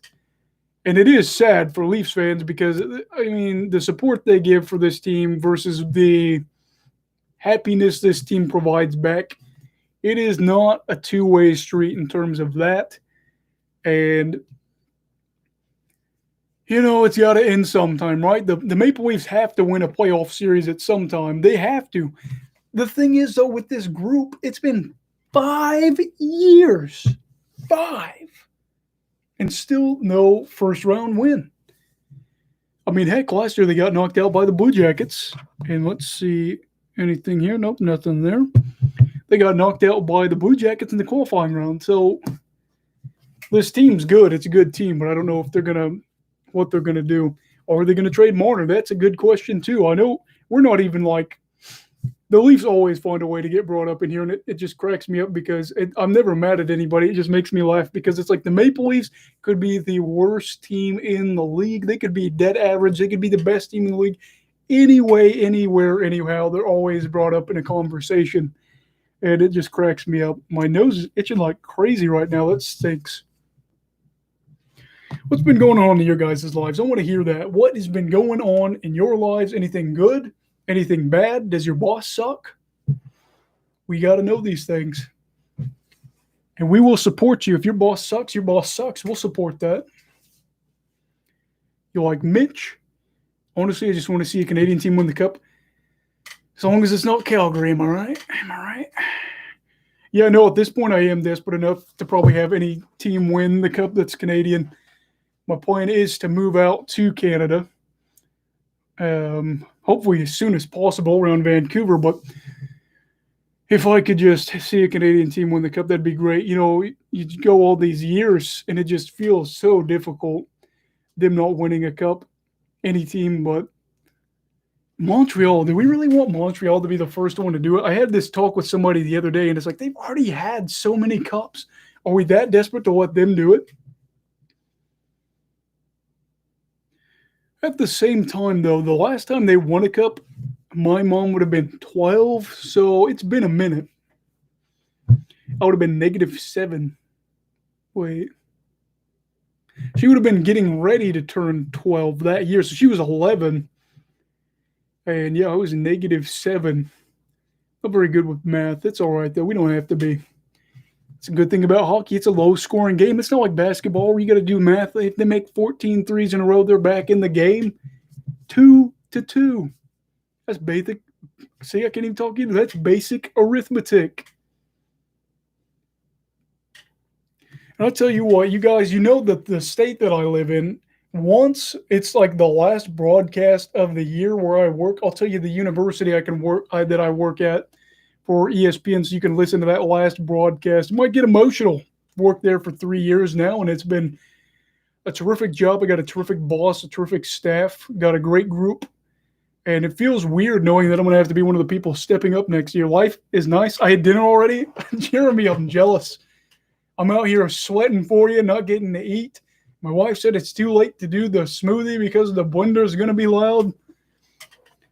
But you know what? If it didn't make such disgusting noises when I ate, I'd get some peanut butter in here and start eating that while I talk to you guys. But the noises would not be as rude. You'd shut it off and unsubscribe and everything from me. So I'll spare you that noise that you would have to hear. I'm texting her about dinner again. I'm about to literally I'll eat celery if I have to at this point.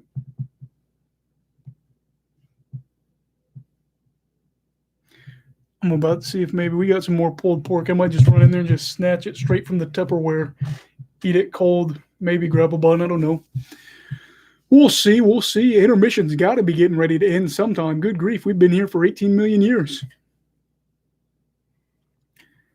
Costa Rican sports fan brought that up a second ago. Intermission just takes so long. Feels like you could have grown up, graduated, went off to college, graduated from there in that time, but here we are waiting for this overtime hockey, and this game right here could decide the Stanley Cup. I don't know. I say Tampa Bay at least she is making the smoothie. How about that? Life is good. I'll probably try to, I don't know how loud it's going to be. Maybe I'll scoot to the side whenever I get a drink of the smoothie. But if you want to, A, get a smoothie just because you like smoothies and you like peanut butter banana smoothie is great. And B, if you just want to gain weight or something like that, That's probably a good way. Get yourself some grub. I should. Wings and Philly cheese. Oh, that is good. Philly cheesesteak. I have got a soft spot for that. And I mean, everybody likes wings, right? Everybody that's not a vegetarian or a vegan likes wings. So you are living the high life. I will see if maybe I might. Honestly, I don't mind mixing weird stuff. I'll see if maybe she could even just throw the pork on a quick sandwich real quick and then, you know, eat that with the smoothie. I don't care. It might have a weird consistency together, but if it's, a drink and food, although I don't know if you would count a smoothie as food. How's dinner? How's dinner? Is it good? Wait. Is dinner good? Could you throw together 2 pulled pork sandwiches for me? All right. So dinner, I don't think has been started yet. So she's just going to throw together some pulled pork sandwiches for me. So I'm happy about that.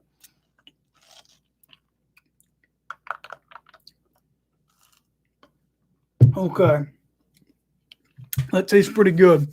Life is good for sure. Gratitude is key. Absolutely. I agree with that. Tell you what, I'm grateful. We just got hockey back this year. I was worried. I was too young to remember the year-long strike, but if anybody here is old enough to remember that, please describe to us what it was like to not have hockey for a year, or at least NHL. There we go. That's the good stuff. Actually, we're getting ready for the start of the hockey. This OT. Get a quick drink. And my nose itches like crazy. I hate itching it on screen, but if it itches, it's either that or just let it drive you crazy.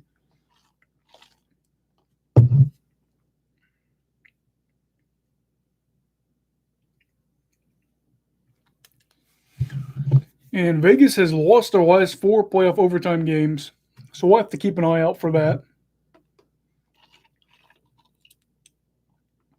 If this is loud, I'm sorry. I'll never do it again. Just somebody tell me if this is loud.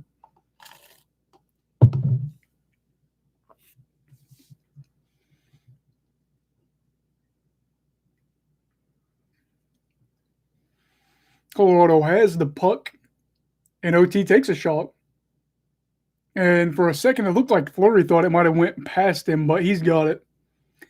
It always is the worst when you're the team in OT that's got the goalie that's reaching back with their glove.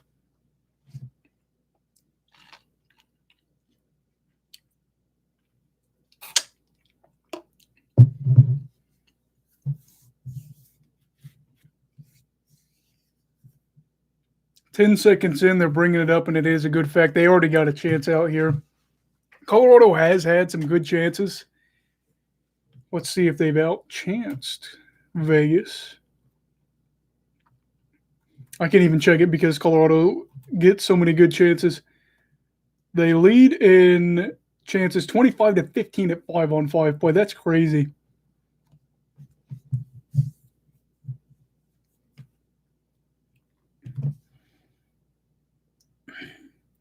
I don't know if Vegas has got those killer genes in order to win an OT, multiple OT games that are important. That's why I think I'll probably pick Colorado to win this.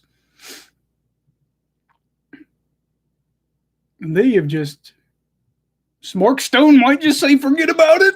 Mark Stone, I said I was 3 for 3 for the game, but I'm 3 for 4 now. Just as soon as I said, Vegas didn't have it in him, Mark Stone just gets it and gets a breakaway goal. Vegas leads the series 3-2 and score 3 unanswered goals to finish out this game. Colorado fans, punch the wall, punch the TV. Don't really, though. Do something that expresses your frustration as long as it doesn't get you hurt. Wow. Colorado deserved to win that game, but they didn't.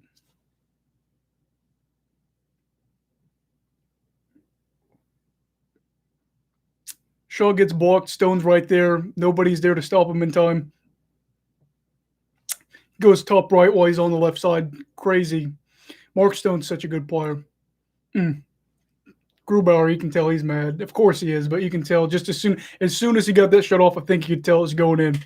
That is probably going to wrap it up for this live stream tonight. I'll give you some time to leave comments down below. We're at the 255 mark. I'll give you till 257, and then we will end it.